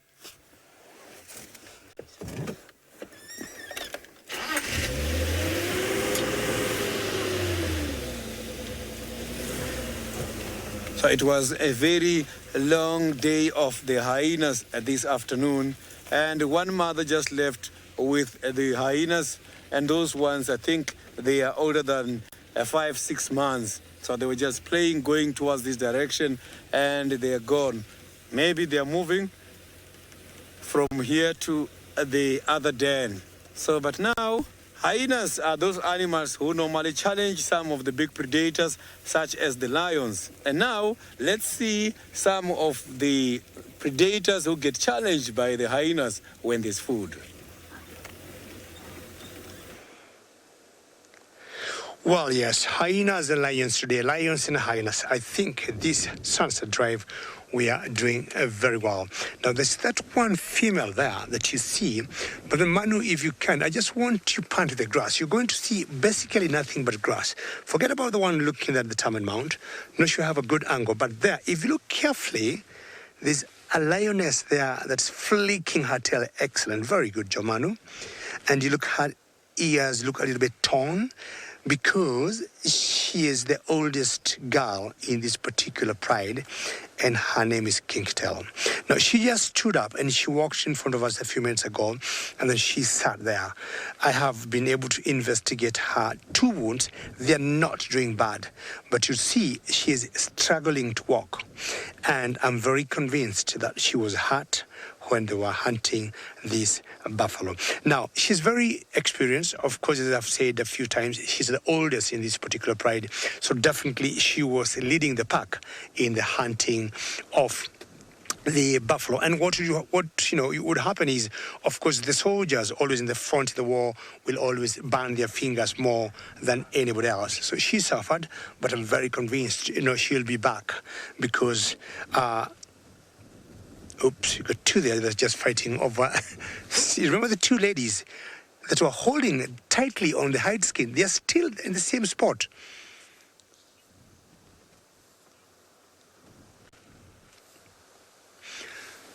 Tom, good question there. And you're asking if Kinky Tail is not able to hunt, what would happen? I got a feeling, Tom, that she has trained them very well because she has been in this particular pride, I think, now going 3-4 years, and they have learned a lot from her. I got a feeling they will still be able to hunt buffaloes, Tom. It makes me feel that nothing would change that, and they'll still be able to continue hunting buffaloes. Currently now, Tom, it's the green season in the Mara Triangle, and what I mean is the wildebeest are not here yet. We do not have any zebras, so these lions have only to rely on buffaloes until the next couple of months. And if they do not have the skill to do that, it's going to be a bit tricky for them. So comfortably, they have no problem bringing down buffaloes. Because I would say for the last 6 months, Tom, every other good meal I have seen with this pride have been buffaloes. And you can see that young boy there is saying, yes, it's very sweet meat to eat.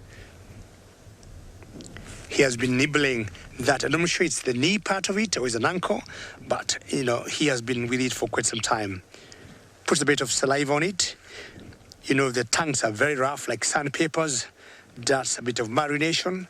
Softens a little bit, of course, with the help of saliva, and then just tears what he can. Well, maybe either the mother there was having a nap, and these ones here still want to keep playing. So that's one of the set that I said they're fully grown, 6 or 7 months old. So the 3 which got 1 month apart between them. And that's a boy, you can tell, no doubt about it. Thank you, Manu, for making sure the viewers know he's a boy. And either that could be the son of Limpy or the son of the other one that we gave the name Masikio. Once we are able to find out where she is, we'll be showing you to her. And look at that beef. And this buffalo is about now 5, 6, 8 days old.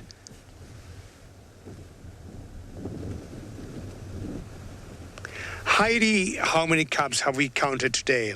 Manu, I have counted 8. How many have you counted? I haven't counted yet. Manu haven't counted Heidi, but have counted 8. And if everybody Heidi is accounted for, we should have a total of 10. If they're all accounted for, we'll be having 10 cubs. 3 big ones, separated by 1 month, 7 or 8 months, or 8 or 9 months, and we got 4 that we think were born in December, 4 months. That makes 7, and we got 3 that belong to Kinky Tail that we think they were born in the month of February, 2 months, or going to 2.5 months. Hopefully they'll come out all in the open at one point, and we'll be able to give a proper count. We got a number of prides of lions in the Mara, and this one seems like, if all goes well, could be one of the biggest prides very soon. With 10 cubs, 5 girls, that's 15, 2 pride males, we are talking of 17. The only other comparable pride to this will be the Olololos, and Olololos are very close to the camp where we live. Now, I do not know why it has taken these 2 lionesses too long to hold on this hide, and they still don't want to let go. There they are. Thank you, Manu. There must be something they know they're going to get from that hide. And see these cubs here, I'm not sure either one of them is the mother or the auntie, and they're just running like, Mom or Auntie, can I help you? Can you let it go? And now these ones here have also learned that you need to get something in the hide. Maybe it's the juicy part, because what could be left now on that buffalo kill, maybe it could be going flat. And this is the only thing that might, or the only bit of the buffalo that could be juicy and could be nutritious to them. Before maybe tomorrow or the day after, they head on for another kill or reposition themselves.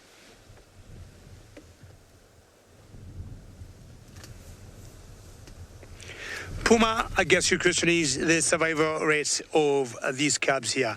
I'll tell you, Puma, a lion cubs' survival is 10 to 20%. Those are the ones that will make it. But puma, I can tell you, the three that are older ones here, I would give them 90% chances of making it. And the reason I'm saying that, puma, the wildebeest migration is maybe 2 or 3 months away. And if they have made it to almost a year with buffaloes and maybe in-betweens, maybe toppies or warthogs, they will definitely make it, because the arrival of the wildebeest will swing around the survival of these cats. Now, the ones, puma, that would worry me are the three of Kinky Tail, which is just about 2 months old. We do not know what will happen to them, but I got a feeling chances are they will also make it. Time for play? Maybe. And what a position she is on a termite mound, and that cap just jumping on the back of the mother. You can still see she's still panting, still a bit warm. As much as I believe it has cooled off, it takes quite some time for the body temperatures of the cats to go down. It isn't that immediate, it isn't that drastic, so slowly, surely, the temperatures will go down. Normally, if you come to the one close to us, I think the cub left, and now it's an adult who is chewing it. Well, ladies and gentlemen, we were talking of the joy of having hyenas, the joy of having lions, and I think now we'll have a bigger joy with Sydney, with the spotted cat.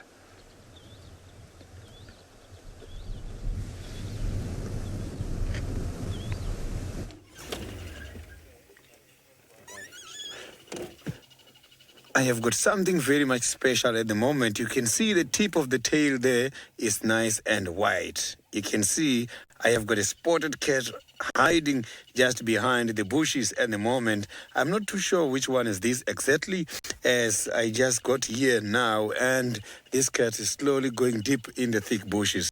So hopefully we are going to have a good sighting. But this is happening very close to the border between us and the private reserve. So let's hope he or she doesn't get disappeared by the neighboring farms.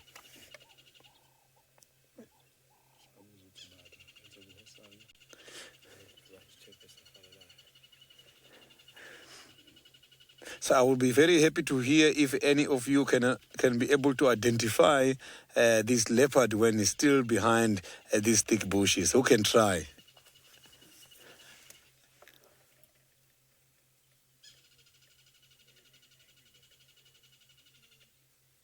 Can see now that leopard is going very quickly, and I'm going to have to reverse now to see if maybe we can have a better sighting. So it's now moving much more towards this side behind me. Maybe we're going to have a better sighting from here. Don't get surprised. I am not alone here where we are at the moment.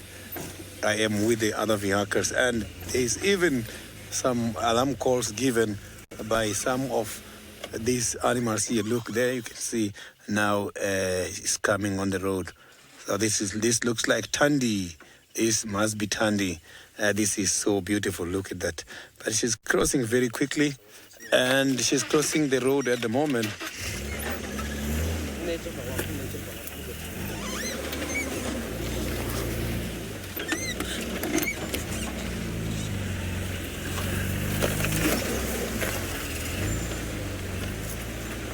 So she's just about to, or instead of crossing, you can see that she is now lying down right there. So she's just about to cross at the moment. We are going to lose her. She's now heading much more towards the private property on the left side. Look at that. There she goes. So we're very lucky to see Tandy just before she crossed over to the neighboring farm. And I am very happy to see her because it's my first leopard since I got back from my leave.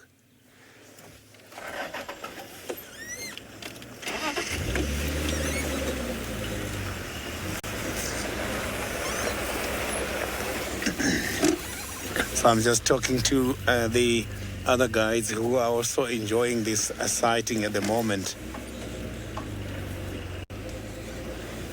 So I just want to try and see if we cannot have another sighting from here.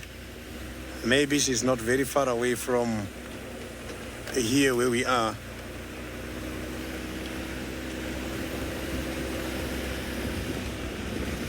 I am not seeing anything at the moment, so it looks like she got disappeared in here.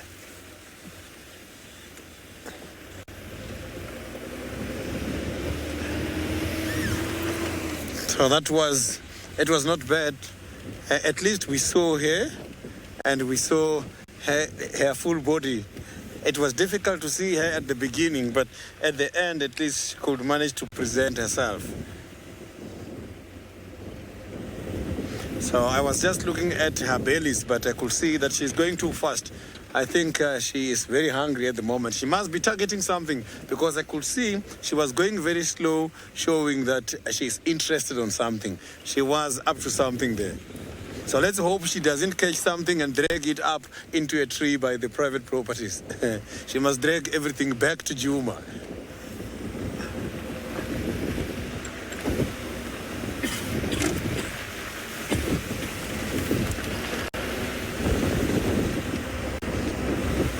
It was not an easy sighting.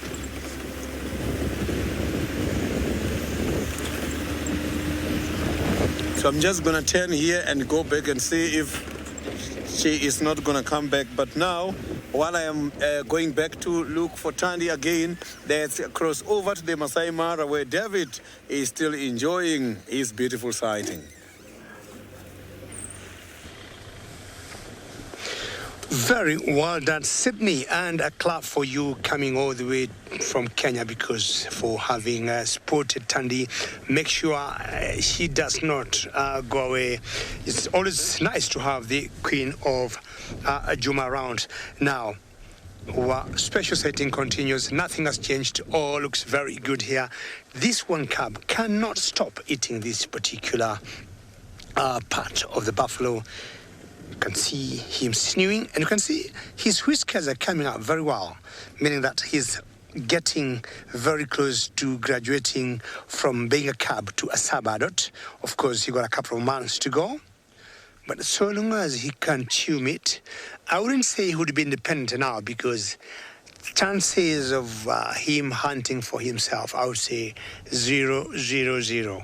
If anything, he would go for could be scrub hares, baby antelopes, baby impalas, for example, or baby tommies, which I also doubt he got the right skill.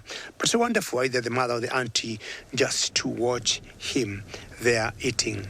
Now, the other group of the other cubs have gone to the main kill.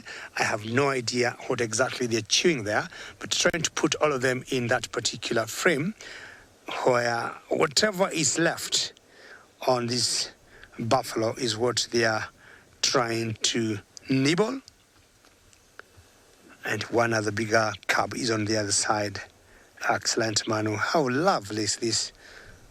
Such a great sighting, eh? Now, why they don't want to go to the ribs, I have no idea.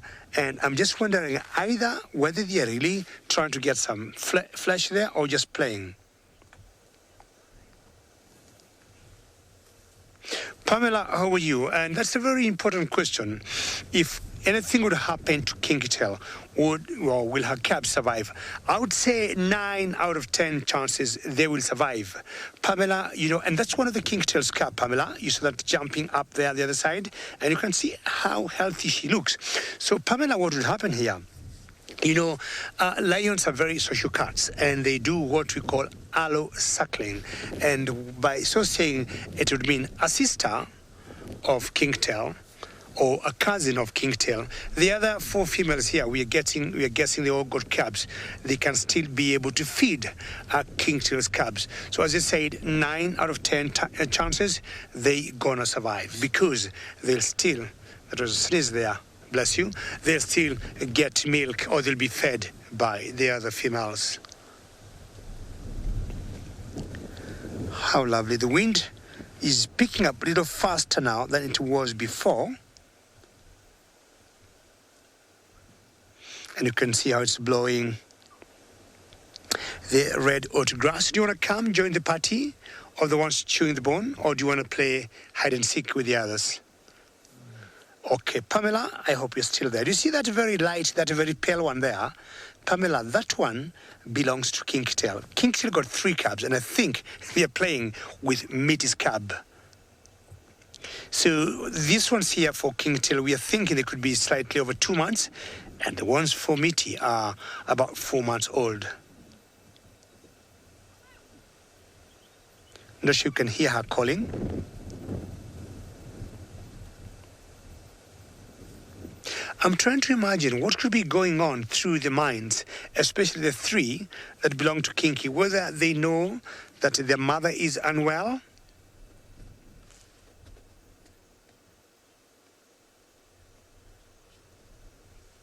Vicky, how are you? And you would like to know whether the other females will take care of Kinky Tail until she gets better. 100%, Vicky.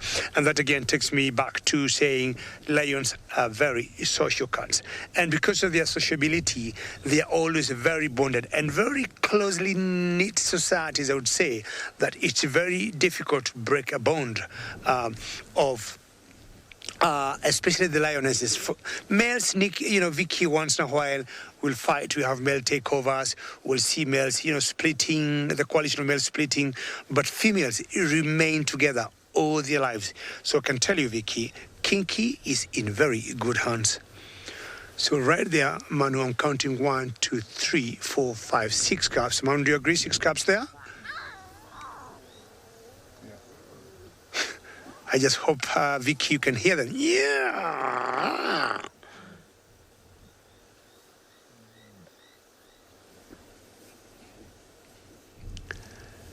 Excellent. I'm happy you can hear them. So if you count... Oops, sorry. What happened there?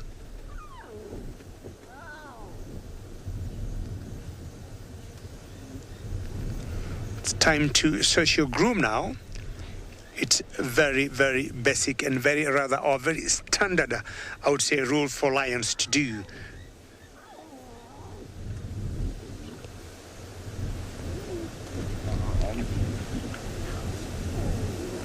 I'm just keeping quiet to give you, ladies and gentlemen, chances to just listen to them.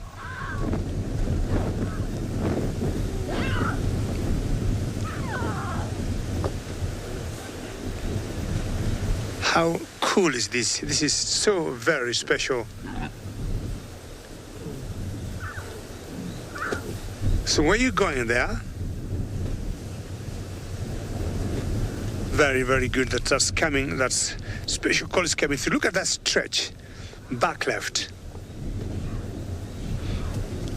That to me looks like Mitty. I need to see her light eyes. She's just walking, or rather need to see a small split that she got on her right nose. That's the only way I'm able to identify her 100%. Now the 2 cubs, the 1 cub that was trying to play there belonged to Mitty, but then, yeah, that one there. I really love following that. She looks so pale, and she's going to, look at that. I don't know where she's going to. In that direction, there's nobody else. But I just think sometimes, cubs want to behave, or if we could call him a male, we would say, boys will be boys, and sometimes they just want to be funny and just start playing around and doing things until the mothers will call them back. Don't go too far, it could be dangerous for you. Most of the challenges lion cub would face at that particular age, anything from 0 to 3 months, lion cubs are very vulnerable. And the biggest challenges are other predators, mainly leopards, hyenas, and once in a while we have seen martial eagles, and especially the females, just flying and coming and picking them up, and of course feeding on them. Sometimes I call eagles predators. Well, I hear the naturalists in Juma, these Sunset Drive, are breathing fire with the leopards. Is that true, Ben?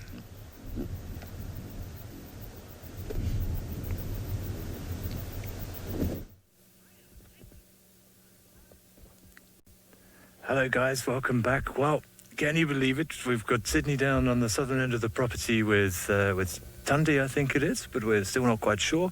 And what has happened up here on my first official drive, and the Duke of Djuma, Tingana, is back, and he's popped out, and I think already he's now become my favourite leopard, since he seems to be following me around at the moment. It was an absolute treat. We were just driving down the road, and he was walking up the road towards us, and that is what is so magical about being out here. You can be seeing very little, which, to be honest, we haven't seen much, and all of a sudden, bam, everything changes, and you have got, in my opinion, as I said, the most beautiful creature in the world walking straight towards you. We've had to go off-road and follow him down into a bit of a depression here. I don't know if you viewers, if you can see, but his tail was twitching a little bit earlier, which is often a sign of interest in something. We think he maybe saw something or heard something. He seems to just be having a seat at the moment and just redeciding what he's going to do. So we're going to sit with him and see what he does. It doesn't look like he ate anything last night. He still looks quite thin. You can see his what we call his linguinal fold, that flap of skin hanging down underneath his belly if he turns for us, which I thought he was going to do, but that's designed to expand so he could eat lots of food at the same time. Okay, let's see where he goes and see if we can follow him.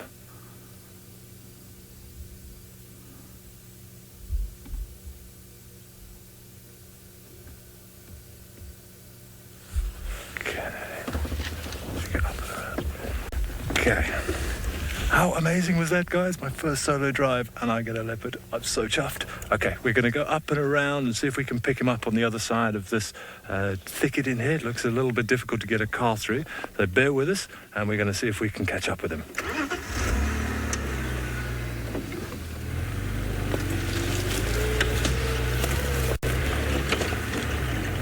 So these drainage lines and these networks here, obviously we have to be careful and see if we can follow him here. But this is perfect habitat for a leopard. Those disruptive markings blend in so nicely.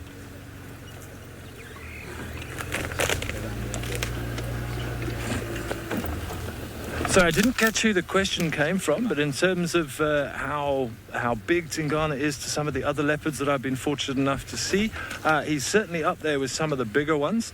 I'm not sure exactly what he weighs, but looks like probably a good 75 or 80 kilograms. Leopards can get up to, well, out here in South Africa, I think the record is sort of in the mid-90 kilogram range, but there have been leopards in India which have clocked in at around about 120 kilograms, which is absolutely enormous. So I would think this is certainly one of the larger ones that I've seen, and if you guys were lucky enough to get of Tundi earlier, you'll notice the dimorphism between the males and the females, where the females are much, much, much smaller. A big male leopard like this is probably double the weight of an average female. Just excuse me a second while I negotiate through here.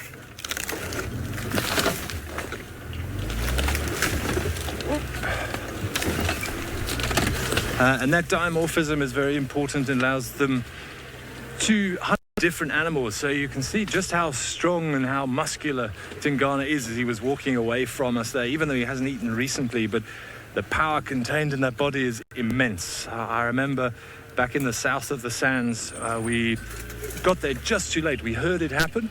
We heard this massive commotion and barking from a kudu, and we found, still choking it out, basically cutting off the oxygen supply, clamped around the windpipe.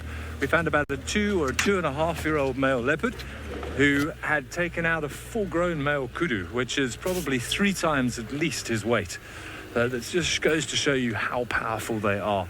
Tundi is going to struggle to take anything bigger than a young zebra, perhaps, a baby wildebeest. But Tingana is capable of taking down so much more. Right, we finally managed to get through. So we're just seeing if we can relocate him in the grass, because he's got a bit of a head start on us now. So keep your eyes open, everybody.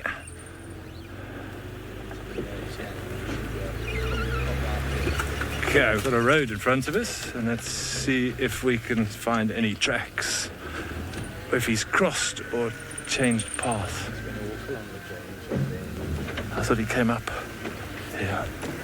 So Steve's just guiding me from the back. Obviously, he knows this place like the back of his hand. The leopards do tend to follow similar routes when they're on their patrols. Steve's recommended we head in this direction, so let's hope we get lucky and find him either on the road, but we're going to keep checking to see if he's crossed over.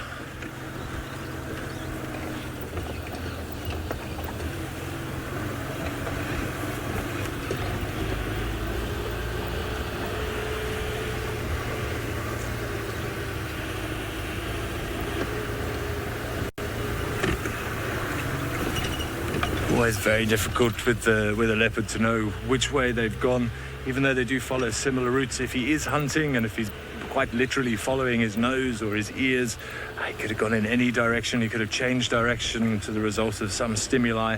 It's always a bit of a challenge. And there he is, without even trying. Thank you, Steve. He's right next to the car. Oh yes.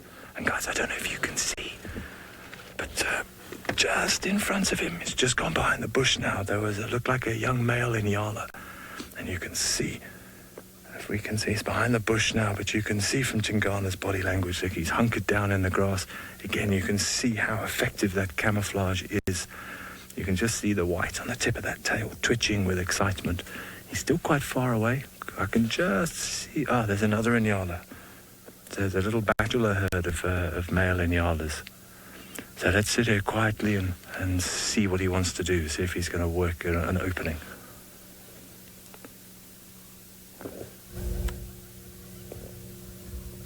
How amazing would it be on my first drive to see some proper action there? I will give Steve a little bit of credit for knowing which direction to go.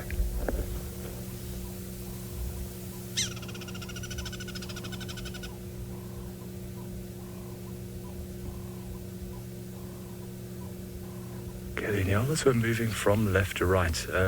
Just to put it into perspective for you guys, he's probably about 50 meters in front of him, so far too far away for him to launch an attack now. But I don't see any other Inyalas, and they were walking away from him to some extent. So I think if he could move, or if he wanted to move, he could do. Oh, I just see the Inyala again in the distance.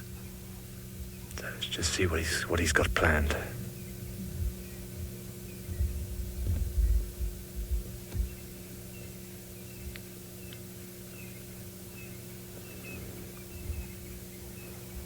A full-grown male Inyala would be a tremendous meal for him. I'm trying to think how much an Inyala bull weighs, but it must be sort of 180 kilograms, I would think, there or thereabouts.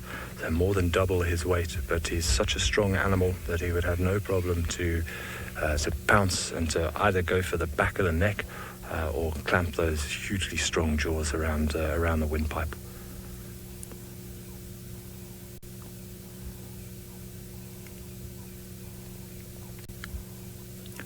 To me, somehow he doesn't seem too interested yet. He's stopped and started grooming himself just now, almost feigning disinterest.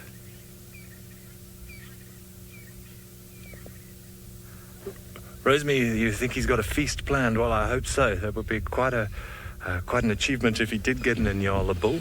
And so from when we saw him yesterday, it certainly doesn't look like he's eaten anything since then. So maybe tonight is that night, a big banquet.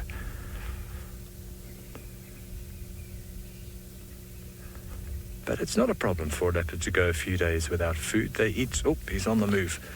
So they do eat very protein-rich foods, which gives the body plenty of energy. They do rest a lot during the heat of the day. And if he was to catch one of these Inyalas, it looks like he's just maybe looping around. I'm just going to move the car forward a little bit. Just going to move the car forward and see if we can keep up with him.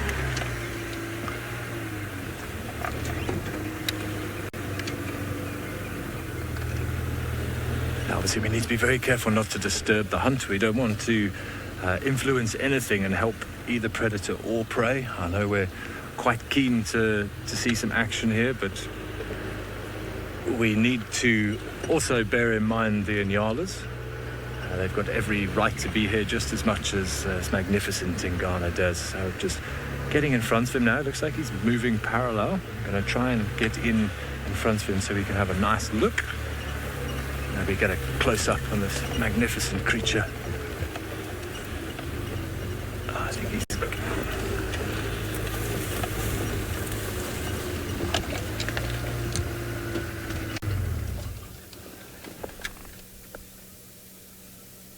him disappearing in the grass. Those of you with eagle eyes can probably just pick him out there. He's moved his head. Now he's moving again.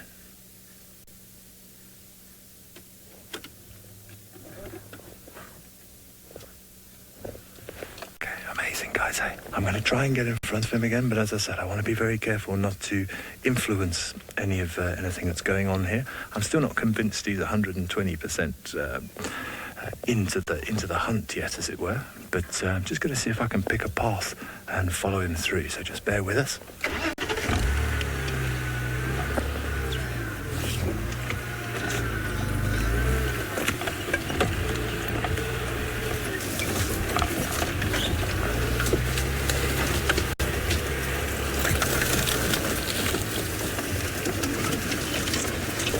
Potentially driving off-road like this does look a little bit disruptive, but I'm trying very hard to hit any of these trees in the middle of the vehicle so that they bounce back up and we're not doing any damage to the actual wooded parts of the plant, to the stem. I see I've just got him on our right now. It looks like he's laid down and grooming again. No visual of the inyalas. I'm not sure if he's particularly fussed. So let's see if we can loop around and get you guys another visual. What a treat, guys, eh? Can you believe it?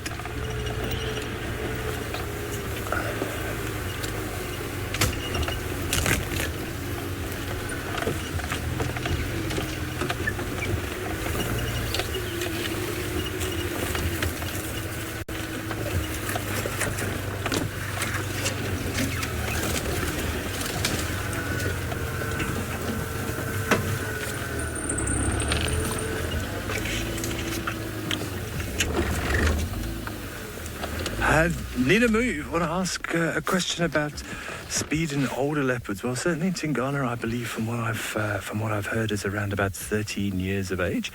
Leopards can get up to late teens and in captivity even to the early 20s. So I don't think Tingana's got to worry too much about it now. But over the years, they do pick up injuries, and then they are going to struggle to keep up. But you've got to remember that a leopard is a stealth hunter.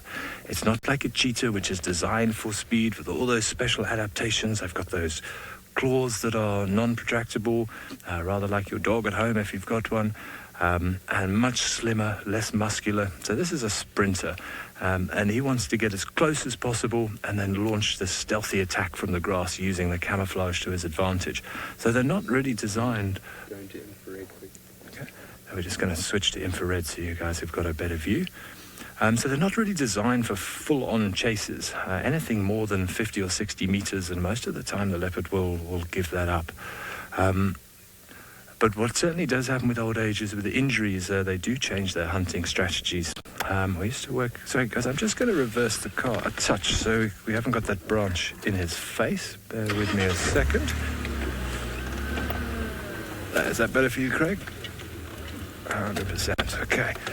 So in one of the areas I used to work, we had a beautiful big male leopard who was as big as, if not maybe slightly bigger than Tingana, although do you remember it was quite a while ago that I worked with him, and he had a fight with another male in a territorial battle and actually lost an eye. Very unfortunate, and we weren't sure what was going to happen, and it sort of went opaque. We think he got scratched, yeah. And after that, his hunting strategy completely changed. He used to be quite happy hunting impalas and hunting nyalas and other antelope, and now all of a sudden, because he'd lost sight in one eye, he had issues with depth perception. So it was very difficult to him to work out in what trajectory you would have to go on, how far away the antelope was from him. And you imagine if you were walking around with one hand over your eye or an eye patch pretending you're a pirate, you'd also struggle to figure out how far away things are. So pretty much from that moment on, once it had healed, He's giving us the stare. What a sight. So from that moment on, he completely changed his hunting strategy, and almost on a daily basis, we would find him sitting on a termite mound where there was a hole with warthogs inside, and he had the patience of Job. We would sometimes leave him there in the evenings and find him the next morning still sitting in the same spot on the same termite mound, just waiting for, well, I suppose we have to say bacon and eggs to come running out, or the bacon part especially. So he became a specialist warthog hunter just because of... to try and deal with the negative impact that losing an eye had. But it does look as if he's lost a bit of interest in the Inyala. We're not quite sure where they are. You can see he's quite happily grooming. Still alert, certainly, but definitely not in hunt mode anymore.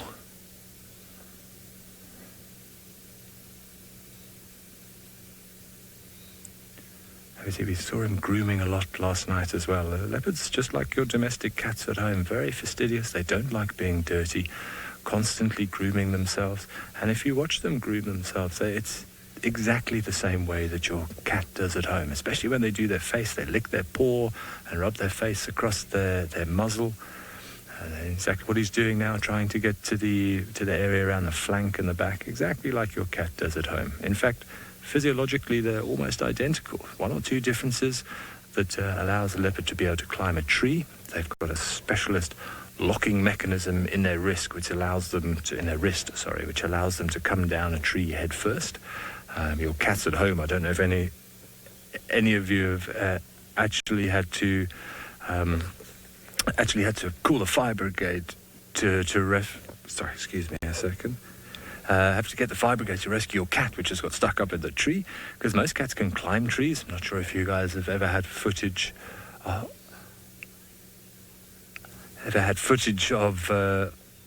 lions climbing a tree. That's quite comical, especially when they come back down. But I know we're running a little bit short on time, everybody. So whilst we wait to see what Tingana's next move is, we're going to send you back up to the bar to David. So from one spotted cat to one of the largest predator that you're going to find up in the Mara.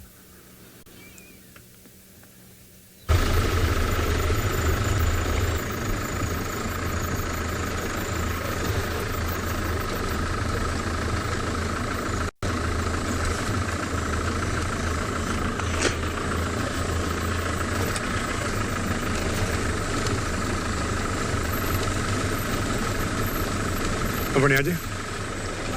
Pity.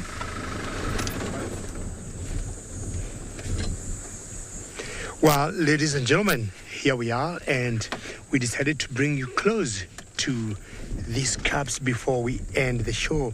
And there we are, just being very playful at the moment.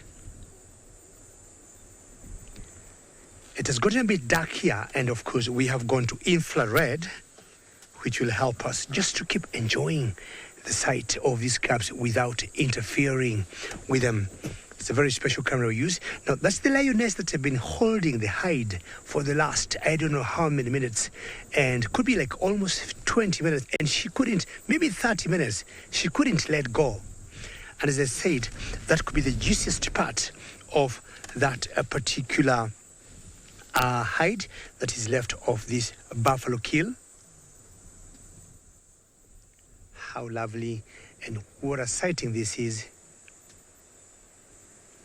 Now the cubs are now congregating very close to one female there. If man, you go to the right, you'll see how playful they are. Exactly that particular female. Isn't that cool? This looks like picturesque the way it looks. Magan, do you want me to move forward for a few seconds? Okay, let me just move forward and you get close to those cubs there. And what a day it has been, and what I would say a sunset drive. There we are. We are going to say goodbye to all these cubs. The sausage tree pride, which happens to be my favorite pride of all the prides that we got in the Mara Triangle. Well, on behalf of Ben in South Africa, Sydney, with the 2 sightings of leopards, wonderful. And Steve Ovo, he was near the Chitwa waterhole, and myself here in the Mara Triangle with Manu. It's time for these cubs to go circling. We feel that we want to thank all of you for having joined us in this, I would call the sunset drive, but I'm sure you know we'll be out again tomorrow morning. Remember to join us again, and we'll be very happy to have you on board. On behalf of everybody, many thanks and goodbye.